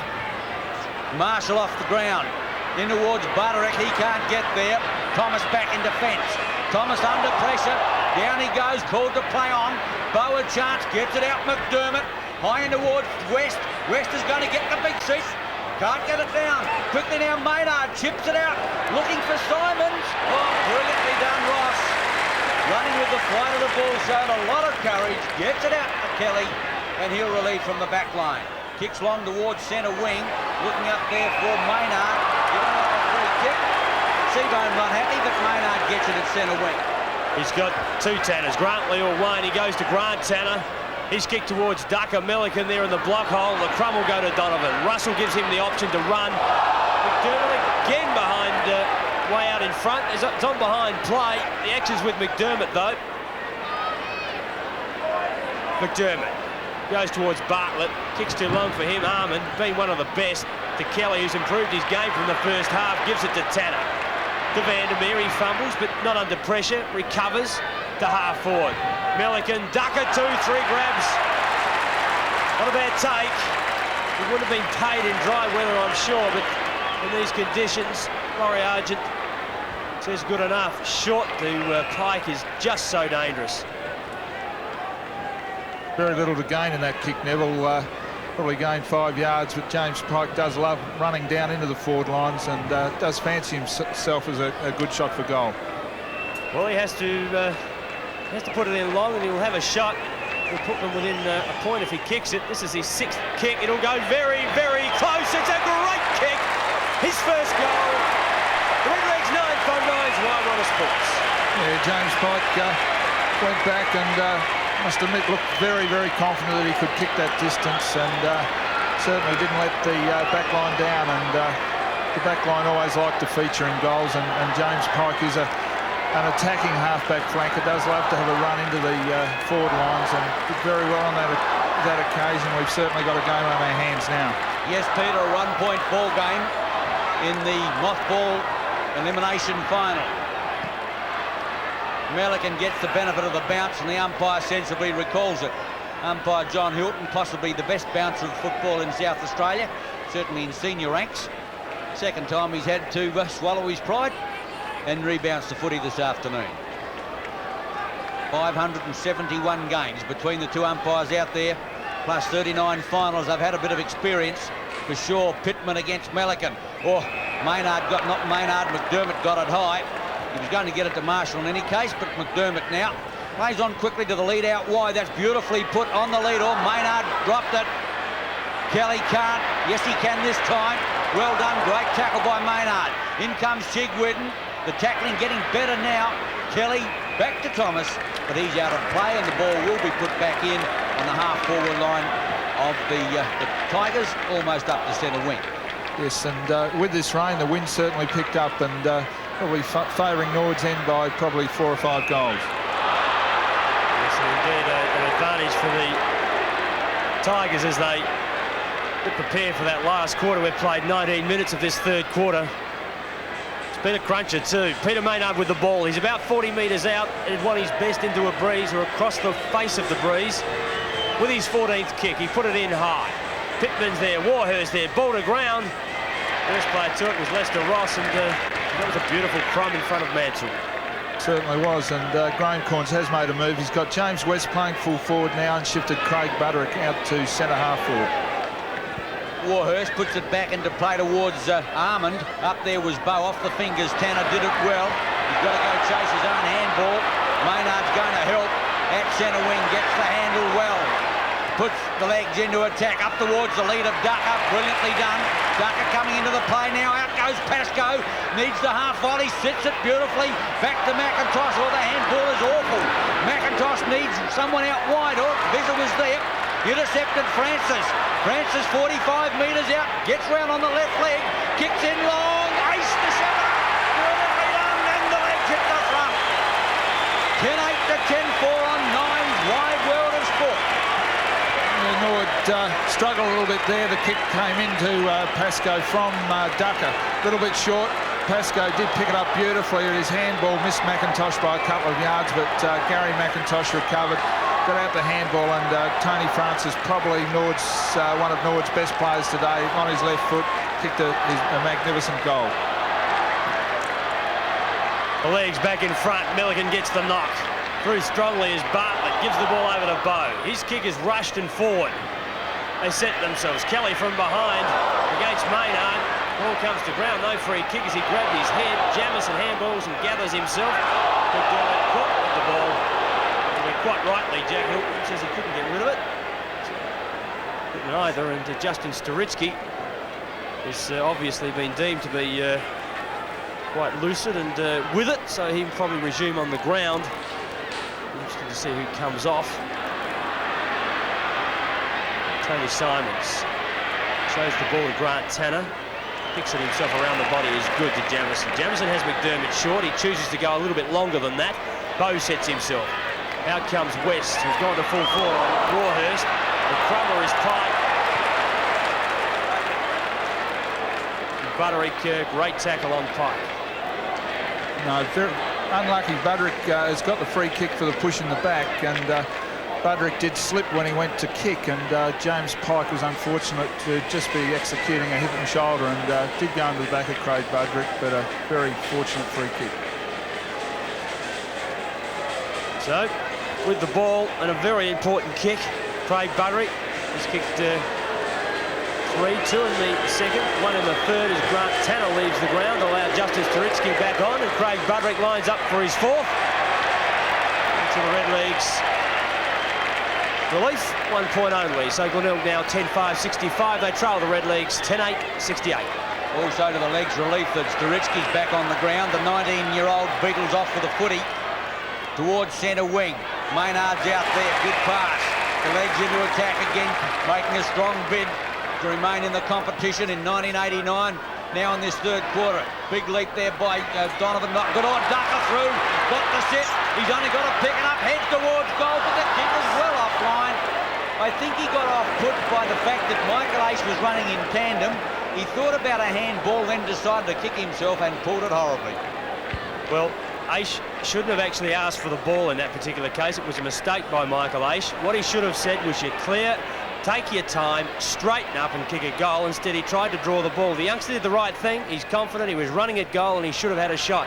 Bad mistake by Ace. He knows better than that. As Tanner has the ball on the far side of the ground. They go to ground and Maynard crumbs. He goes short. Finds Jamison. Jamison takes off, puts himself under pressure, goes across goal. That's a mistake. McIntosh lets them off the hook. Drops what he should have taken. Bow gets it. Payne tackles.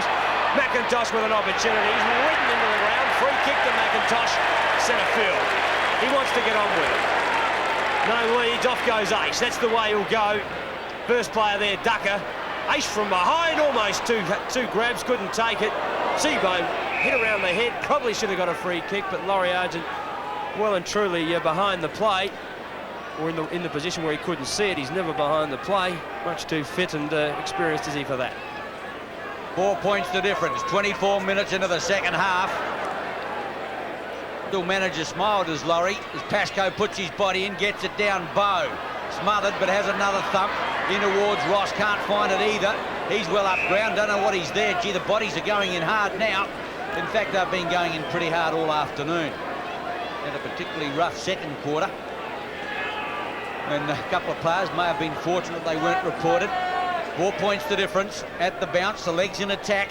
Would like a bit more of a platform going into the last quarter. Michael Ace took his eyes off the football at last moment. Maynard looking for a free. Out comes Francis with the ball. Oh, bounces on the slippery turf. Puts it up for grabs. Maynard there, and the umpire said it's good. The umpire said it's good. He goes back in. Visser and Norwood. Brilliantly done, Maynard.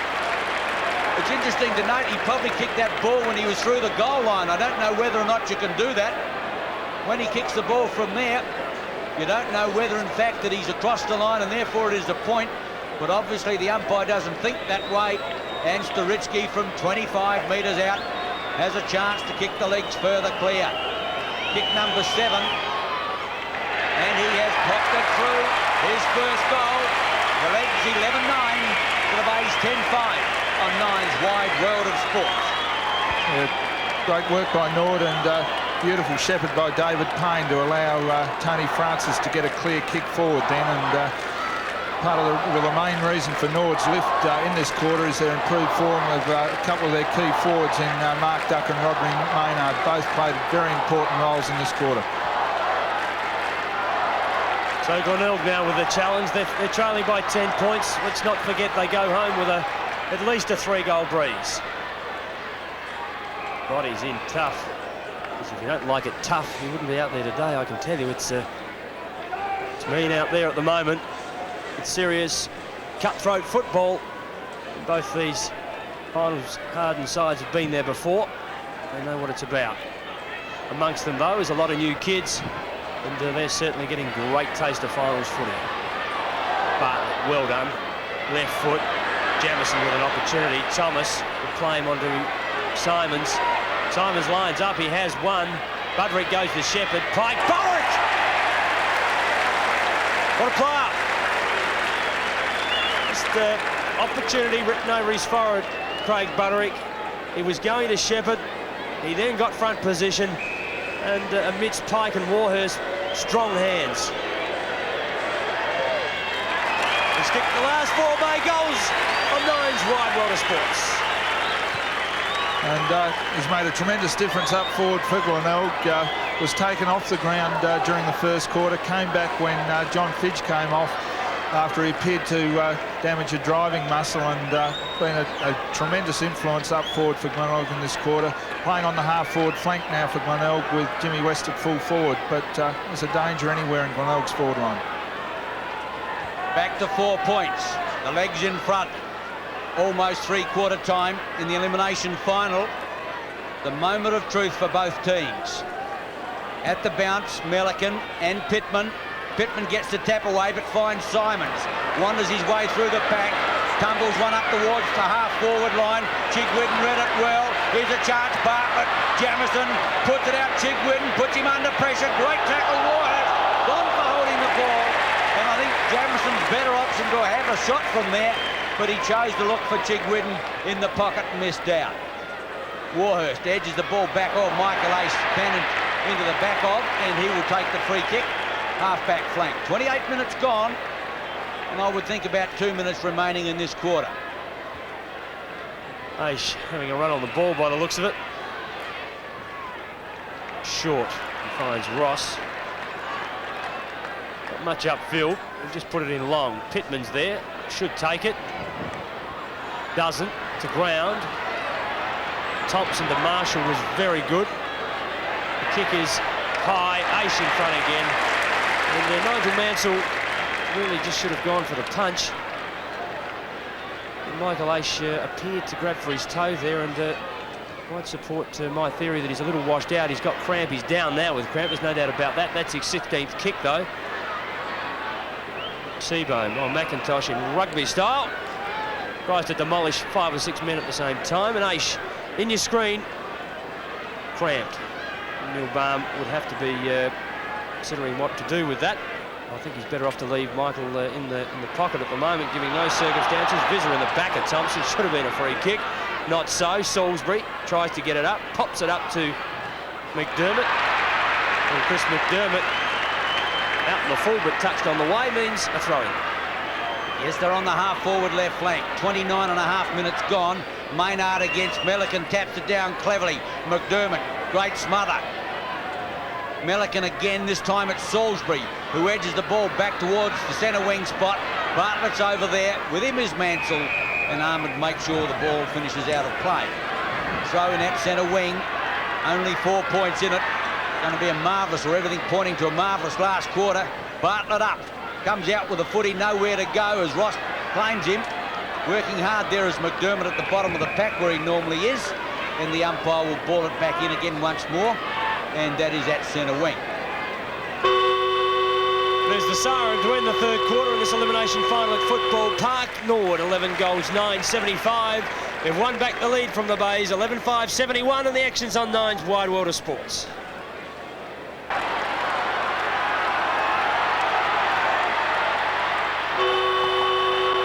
Jack Odie shakes his head as we start the last quarter here at Football Park. The Redlegs lead by 4 points. What a game we've had. In they go. Pittman been beaten by Melican to date, but he got that knock. Staritsky off with suspected concussion in the third quarter, back on the ground. Maynard got on top in your picture there as well. Simons ace through. He kicked 2 goals that last quarter and got the Redlegs firing. Marshall with a kick forward. Up they go. Everybody missed it.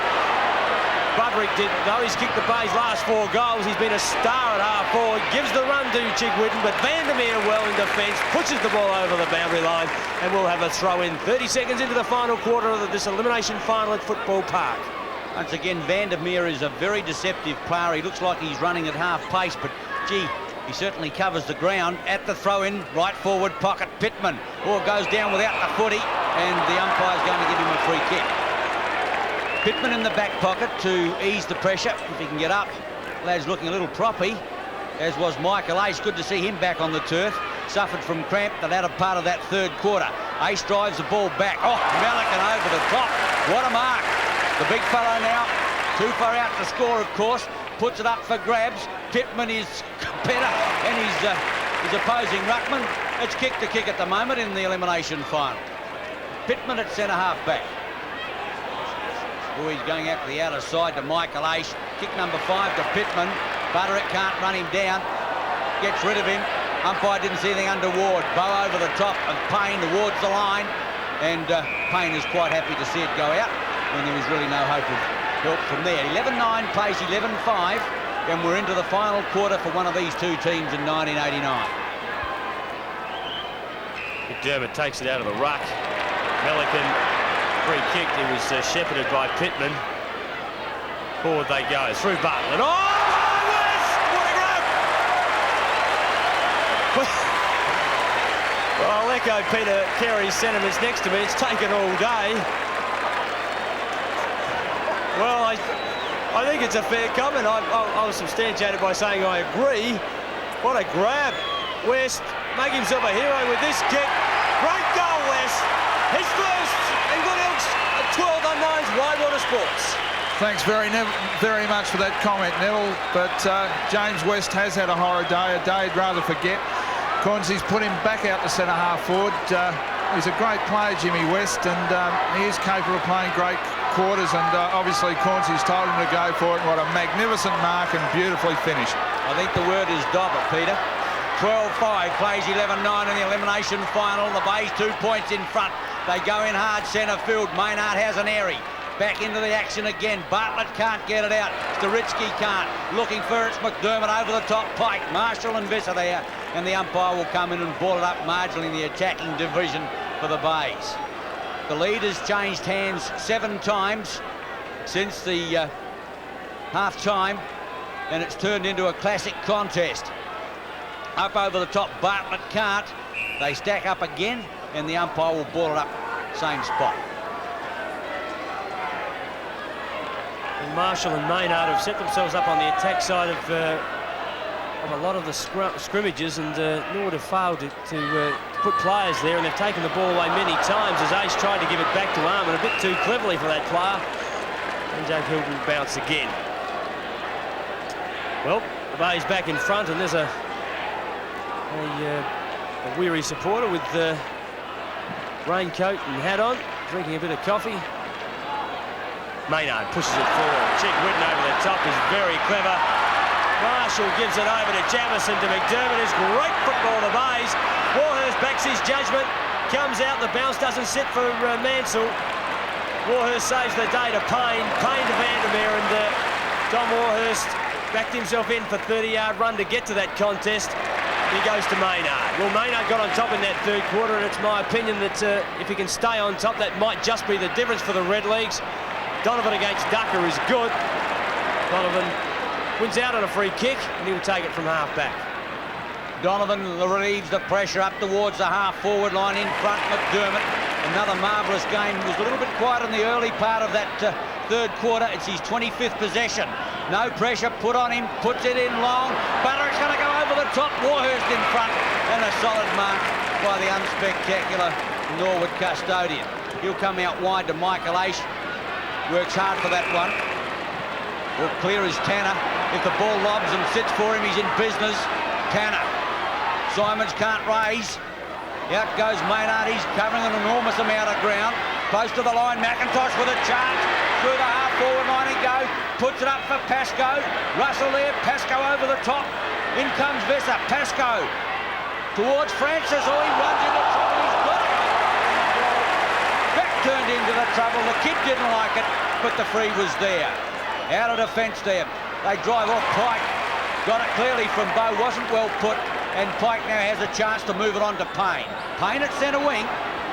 And takes it on the half volley. He has Ace loose. Ace stays inside the boundary line, charges a bounce, lines up, forced onto his left boot, hesitates. Ducker there, takes the grab in front, puts it down. Salisbury good spoil. Opportunity for the Red Leagues, goes amiss. Ducker had it clean in his hands. And, unable to complete it. 75 plays 77. It's the Tigers by 2 points. We're 20 metres from Norwood's goal. Ducker takes the knock. Aish on the ground, gives it to McIntosh. His leg is inside. That's his left leg as he goes to goal. What a sensational shot at goal, McIntosh. He kicks his first and gives the Red Leagues the lead on Nines Wide World of Sports. Yeah, Gary McIntosh didn't ever look like missing that. Just set it up on his left foot and drilled it straight through. And it's going to be goals like that they're going to win this elimination final.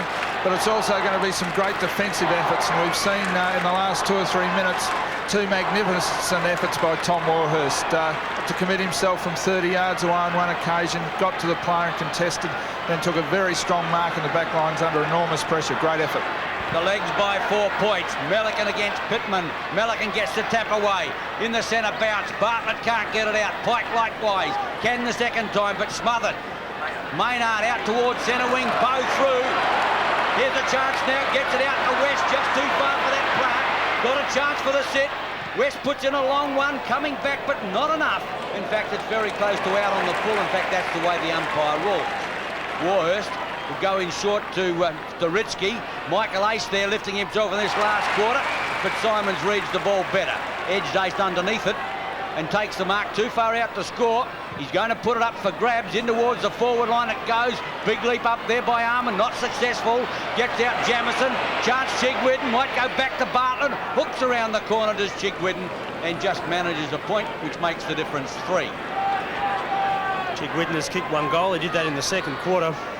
He's added to his tally by just a point. Number 21, great little player he is. Warhurst kicked to Pike, puts that player on enormous pressure. 2 against 1. Payne comes in to lend a hand. Bow over the ball. Play on's the call. Jamison towards goal. The Bunnies have the lead on Nines Wide World of Sports.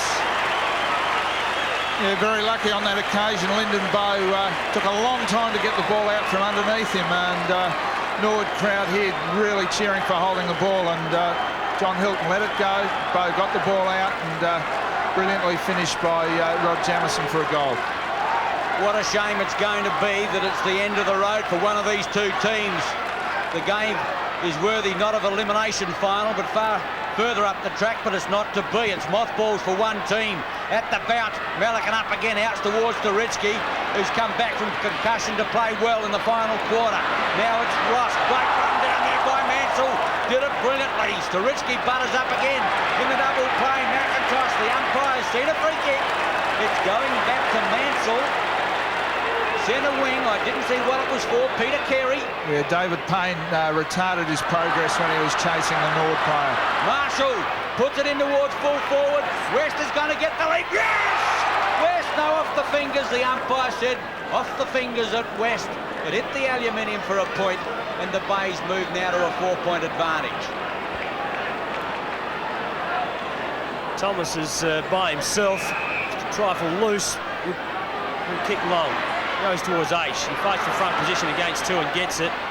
Finally it's Tanner, or at least Kelly to Aish. Now Thomas backs up. The kick to Ducker is high. From the back, Donovan has no trouble with a left hand spoiling Ducker to push it over the line. Just the offensive side of centre for the Redlegs. Michael Aish shocks down, still giving 100% for Norwood. Never stops trying, that guy. In ruck, Maynard off the ground, McDermott. Fortunately for the Redlegs, straight to Tanner. Aish again, Staritsky under all sorts of pressure. Well done, Milliken. McIntosh and Milliken collide. Good shepherd by McIntosh, I hope. Ducker didn't appear to mark it, but he's been paid. Salisbury on the mark. McIntosh tells him to go long. Pascoe on a lead. That's the way it goes. Plenty of pressure for that. Play behind is Maynard. He'll go into the open goal. Offline. 1 point only. Plenty of pressure out there. The Redlegs now 82 points. They trail by 3 to the Bays on Nines Wide Water Sports. Gee, it's getting tense out here. Mack met his match for it last when he ran into Milliken or tried to take him out. He finished up on his bottom. Got to tell you, he got back on his feet very quickly, as you'd expect him to. Pittman, oh yes, no, the umpire didn't pay it. Maynard, back to Thompson, who's done well. High to the half-forward line. Bartlett's there over the top. West. Bartlett in front. Gee, had he come out with that? Simons provides the run. Simons is going to look for Burrick, doesn't need him. He's beaten Pike, he's going in towards goal. Warhurst gets back, but the ball is offline in any case and only produces another point, which makes the Bays advantage 4. Well, players just giving absolutely everything at the moment. They realise what the result means today. The older players, Simons and Marshall, really putting in. Francis does the crummy from that kick out, gives it to Payne. He's got a paddock. 7th kick is good to Ducker. They complete the play. Geez, they're going wide to bring the ball into their forward line, though. They want to get it in a bit quicker than this. Pascoe wants it. Ducker appears to be backing himself in for a goal. He's got Kelly at centre half forward. He's got McIntosh short. He's going to have a shot. No, he goes short. Puts it to Maynard. Maynard high from behind. Russell in front. He should be paid. That is. Well, Russell read that beautifully, but Ducker could have sent him a 3-page letter by the time it took to get the ball out to him. Russell plays on to McDermott, puts that player under enormous pressure, and will have a bounce. Left of centre half forward. We'll play 12 minutes of the final quarter, Daisy, and it's she's tight. Oh, it's tight. All right, Neville, and a lot of players getting tired out there now, and some of their thinking is not all that good. The options are not being taken, but you can understand it. This is the last game for 1989 for some of them. The ball now with Salisbury, he'll feed it back. Russell gets the kick away. 3 after disposal upfield. Russell's done pretty well. He had a hectic start, but he's lifted his game, and he's done an extremely fine job down there in the back lines. Oh, out wide now to McTavish, who had to jam it onto his boot quickly. Mansell couldn't. Ross. Vandermeer makes the break. So too does Waynard. Seabohm trying to make the break to get up there. Puts the pressure on. Out comes Seabohm with the ball. No, he didn't. Maynard's given the mark or the free kick or both. They go in towards the pocket. Ducker hooks in high. Pascoe. Russell, Pascoe off the fingers, and the Bays concede a point. Oh, and gee, that could count in the final summary. 3 points the difference in the elimination final. Russell's performance on Pascoe has been just fantastic. He's kept him to 2 goals. And whilst I was very critical of him taking on that particular role, Graham Corns obviously knows and trusted his decision. He's done well. Marshall in front of Aish, or at least Tanner and Kelly did well to get it forward. Armour will be first there. A little bit casual, but managed to get it back. It's his 5th kick. 10th kick, in fact. Vizza comes through strongly. Doesn't take the ball. McDermott will mop up. He's tackled brilliantly by Francis to ground. Thompson comes in. So too Milligan. He's tackled as well. Vizza gets away with it. Pushes it forward. Ducker behind. takes the mark. 40 metres from goal. It's his 7th mark. He's only kicked one. He got it in the 3rd quarter. He kicked 3 goals last week. This will be kick number 11, Mark Ducker. He'd love to kick this one. 40 metres from goal. We've played 14 minutes of the final quarter. And he comes. He's kicked his 2nd. He gives the Redlegs the lead on Nine's Wide Water Sports. Yeah, Mark Ducker after half-time has been a vital player for Norwood and really putting the pressure on Mark Donovan and a very vital component in Norwood's fight back, and very well done there. Beautifully positioned, pushed Mark Donovan under the ball, and great grab, and it's the only way to finish it, straight through the centre. Corns rings the changes, Garton on. As obviously Seabohm can't keep up with Maynard anymore, may be injured. The moment of truth, back towards Pike. The legs into attack again out wide. Garton gets the chance now to use those fresh legs as he races Maynard to the ball towards centre wing. Good tackle by Maynard, he's dispossessed. Here's a chance now as McTavish whips out a long one. He's going to run Chigwitten into trouble. Great tackle by Pike. Play on is the call as they go to the half-forward line. In there is McDermott. They go in hard again. Gee, and the umpire's given a free kick. Going the way of Bone McDermott, who's absolutely exhausted, and he's got a few mates out there. 16th kick, drives in long. Butterick! Oh, what a mark! Oh, what a mark! At one stage, in fact, in the 2nd and 3rd quarters, he'd kicked 4 goals on the trot for the Bays. Almost single-handedly got them back into the action. And now he's got a chance to resume the lead from 35 out. Pressure on this kick, and he's popped it through. 8th kick, goal number 5, and the Bays are back in front in the elimination final. Yes, a great effort by Craig Budrick from full forward. Brian Corns' punt to play him in the 18 this week has certainly paid off, and tremendous effort. Tom Warhurst always backs himself in front, but I guess leaves himself open for the player that's prepared to jump over the top, and Craig Budrick did it beautifully on that occasion, and a very cool kick for goal. 89 plays 92, 3-point advantage to the Tigers. Vizza, the natural left footer, pushes them forward. McIntosh in front, takes an easy chest mark, goes on to Kelly, puts him under pressure. The handball is poor from McIntosh. That's 2 mistakes in seconds. Francis, great smother, Chigwitten. Well, Norwood wasted a great opportunity there to go forward as Chigwitten pushes the Bays forward. Bartlett with an opportunity. If it can sit for him, he gets around, gives it back to Jamison. He has 2, goes to goal. He won't score a goal with that one. In fact, it's out on the full. But Gary McIntosh, I don't understand why he just didn't go straight to goal with his left foot. Pressure on, big game, 25,239 people, another magnificent crowd for the league, and a bigger crowd than yesterday. It didn't look it, but obviously it is. Kick number 6 to Pittman, who won the free kick rather than the mark. In towards centre wing, up they come over the top. Tanner raises the legs, keeps it in play, but only for Thompson, but he was out of play, and the umpire will bring it back at centre wing to throw it back in. 92 plays 89, 17 minutes into the elimination final, and oh, what a game it's been. I've lost count how many times the lead has changed hands. Tremendous performance by both teams. Melican, once again, a marvellous tap to McDermott. Out wide, Jamison up, can't bring it down. Quickly in there's Bartlett, well tackled by Pike. Pike holding the ball. Gee, that was a little quick, and Pike gets it at centre-half back. To edge the legs out of defence, kicks into the man, but the umpire gives 15 metres. Bartlett is not happy. Pike gets a repeat. Take 2, goes to the half-forward line. Maynard up there, can't quite hold it. McIntosh through, looks now for Payne. Payne needs support. In comes McTavish. Oh, can't find the ball there. Maynard in. At the bottom of the pack is Payne, and the umpire will come and ball up inside the leg half-forward line. Neville, the pressure was right on. Enormous pressure. Mistakes will cost dearly now. You just can't afford to make them.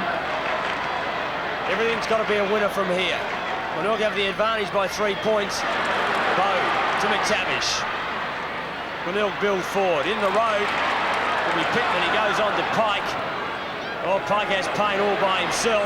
Manages to take that. He's got Tanner on his left if he wants him. Into space, he'll go that way. Into the man on the mark. Great smother by Simons. And they're the mistakes I'm talking about. That's two that Norwood have made in the last 2 minutes, Peter, and they'll probably rue them. Yeah, certainly. Just can't afford to make them, as you said. Mistakes are going to lose your finals. Sure are. Players tired. Francis up high. Out towards Garton. Michael Ace raising their legs. But it's Bow back there. He's great tackle, McIntosh. Oh, he upends the Bay player there. Vandermeer gets it out. Here's a chance for Francis. Beats the tackle. Strides the goal. Gives it a chance, but it's just off line, a point only. And it's brought it back to 2 points the difference, 20 minutes in. It's 1 goal for to Tony Francis. Really has to get a better conversion rate than that. You're right, he does. Great spoil by Tanner. Ducker with a chance. He's met heavily by Garton. Taken by Visser. He's on his wrong foot. Great smother, Simons again. Ace over the top of the ball. Good hard work by the Bays. Pittman gets it out to Vandermeer. Bays everywhere. Great defensive work. Off the ground, Garton. Pittman in there. Got it out to Francis. He has a chance to redeem himself. He's caught. Ball's in high. Pascoe sets himself. In comes Russell. In front. Tane takes the crumb. Backs out of trouble. On his left foot. Goes to goal. Offline. 1 point the difference. 20 minutes gone. Elimination fun. Grab for the rule book. Neville, what happens if it's a tie? And it could. Only 1 point the difference. 20 minutes in. Russell. They keep playing, of course. 5 minutes each end, I think. Maynard gets it out wide. Out there towards Vandermeer. Ross in the action again. Hooks back. Norwood in attack. But, gee, that's going to be close to the line. Whichever way Bow has got it, half-back flank. The Bay's now into attack through that player up over the half-forward line. Mansell can't. Raising the tight legs. Back there is West. And he takes the ball over the line for a throw-in. The Bay's in attack. Only marginally at centre wing on the outer side. Well, you won't get better entertainment than this in South Australian League football. It's been fantastic. Whoever loses it will be finished for the season. What a pity. Mansell got it out to McTavish. Now Chigwin caught with the ball, and holding the ball is a decision. Good tackle. Tony Francis working hard to redeem. 19 kicks and 4 handballs. Not that he needs to redeem himself that much. He's had a big day. Good punch. Ball loose in the centre. Oh, finally, it's Visser. Absolutely crunched from the front. He is up he gets. That's what good, hard, tough finals footy's about, Ian. I'm glad I'm up here, Neville. He ran into a dead heat, that's for sure. At the bounce. Melican again, but I think Pittman held his ground. McDermott around the corner. Loose ball. West needs a set. Can't find it. Back there, well done, Armand. Gets it back to Ross. Out wide is Payne. The legs into attack through that player now. Ducker on the move. Once again, they kick into the man. It's McDermott who's done it brilliantly. Close to the line. Payne might get a free kick, and that's the way it will go. The legs into attack, they've been doing most of it. Or short to Pittman is well put. Pittman thought about going on, but now he does. He gives it back to Kelly. Kelly's kick is a shocker, but it finds Visser. Half forward line, can't score. Kicks it in towards full forward. Maynard on the lead. Garton there. Here's a chance. Tanner run down. Macca tries to bulldoze his way through. Garton back on the football, but the umpire will come and pull it up 30 metres out in front of the leg goal. Yeah, fantastic pressure from both sides. Graham Corns has put Peter Maynard to a back pocket to try and shake the tag of Matthew Kelly. McTavish now on the ball. Pressure, pressure, pressure. Salisbury quick kick away. Simons and Tanner will do battle. The youngster punches it away. Simons unable to keep his feet, but you needn't worry. The ball is out of bounds. The offensive side of attack of centre for the Redlegs. Throw in. Melican in your screen. In he comes. Pittman there as well. The rebound to Kelly is beset by Chigwin. Ball in long. Ducker through him, through the lot. Russell and Pascoe go to ground. Ace off the ground to change. Ducker and Donovan. Finally, it's Donovan. Good defensive work. Pushes the ball out to the far side. With a bit of luck, it'll go over the line. Oh, Peter Carey wants to know I'm barracking for. I'm trying to keep objective. But if you stop hitting me, I'll be all right. I tell you what, it's on up here, and you've never seen such sharp elbows. McIntosh goes this away, that away, hooks it back around the corner. Charged there by Russell, gets it down. Chance Salisbury tumbles one back towards centre wing. Mansell there, and the umpire said it's out on the full. Mansell's taking the mark. He's begging with the umpire. Watch it, son, you'll lose 15 metres. Goes back now to his teammate or his opponent in Ross. Goes towards the half-forward line. Only 4 players in the bait. Forward line. Oh, McMillican, what a big mark. Close to best man on the ground is that lad. Bow now goes in towards West. With him there is Armand. West out at centre wing. Now, there's no forwards in position apart from full forward. He's got to wait for his runners to get up there. Kick number 6 to West. Goes up towards the half-forward line, but Pittman's back in defence, and the leg's going to get out of it again, or puts out a handball. Well done to Pike. Pike and Turk Payne. Oh, he can take it home. All the way down to the goal if he wants to. Puts it on the ground. Goes for the short pass. Well spoiled there by Thompson. Down goes Payne. Lost the football. Visser through. Rides in long. Up towards full forward. They fly. Ducker! Oh, what a mark. Oh, what a brilliant mark. Farm punt. Fair to watch. Mark number 8. Mark Ducker. Excuse the pun, has got the ball 15 metres right out in front, into time on, and the pressure squarely on number 39 with a chance to keep his team in the finals race in 89. Surprised me that Payne would even think about going short there, Daisy, and that Norwood are very lucky to be having a shot for goal here now. Ducker appreciates the situation. The angle is evident. The legs are 1 point down, now they're 5 in front. Into time on, 26 minutes gone, the legs hit the front. 14-13 plays 14-8 on Nine's wide world of sport. Yeah, Mark Ducker kicking his 3rd goal. Been such an important play for the Norwood forward line in the second half. Very quiet in the first half along with Andrew Pascoe, but this second half he's really got stuck into it. Been a real thorn for Glenelg's back line, and that may be the mark that wins the game for them. 5 points the difference. Pittman and Millican, he'll probably recall that bouncer he should have. Through strongly. Finally it's Payne, gave it to Thomas. They go in low. Aish behind, out comes Ducker. The crumb is taken by Salisbury. He gives it up to Donovan facing the right direction. After disposal. Macca's taking his jumper off and offered it to umpire Argent, indicating maybe he'd like to wear it. I think that'll do Everett much good. In front, Bartlett. Vandermeer does the crumbing. Thomas provides an opportunity out wide. Oh, McTavish brilliantly stolen, turns the ball back in high. Kelly underneath of it, good take. What a mark by the youngster, and what a critical time to take it as he runs it to Warhurst. Warhurst has got Pike out. It's dangerous stuff. All they need is to miss the handle, and he has. He's taken it out of play. They had it holding the ball. Oh, the lad was out of play. He was over the line. He was over the line, but umpire Hilton says you are holding the ball. Made no attempt to get rid of it. A little unfortunate, but Simons, can he check side a goal from here? His team is 5 points down, 28 minutes gone in the final, and Simons has got a chance. Check sides the ball, he brings it back, but it's not enough. It hits the woodwork and it's out of play on the full Peter Carey. Yeah, very lucky to get that kick to Tony Simons, but has been practising that kick since he was 5 years old, and would have almost backed him to kick it, but not up to the pressure. Well, it's not really fair to one player to have to face that responsibility so late on that sort of an angle, but as you said, Peter, maybe just a trifle lucky to have got possession of that ball. We've played 28 minutes, the leagues by 5 points. There can't be a lot of time left in this final quarter. 6 goals scored.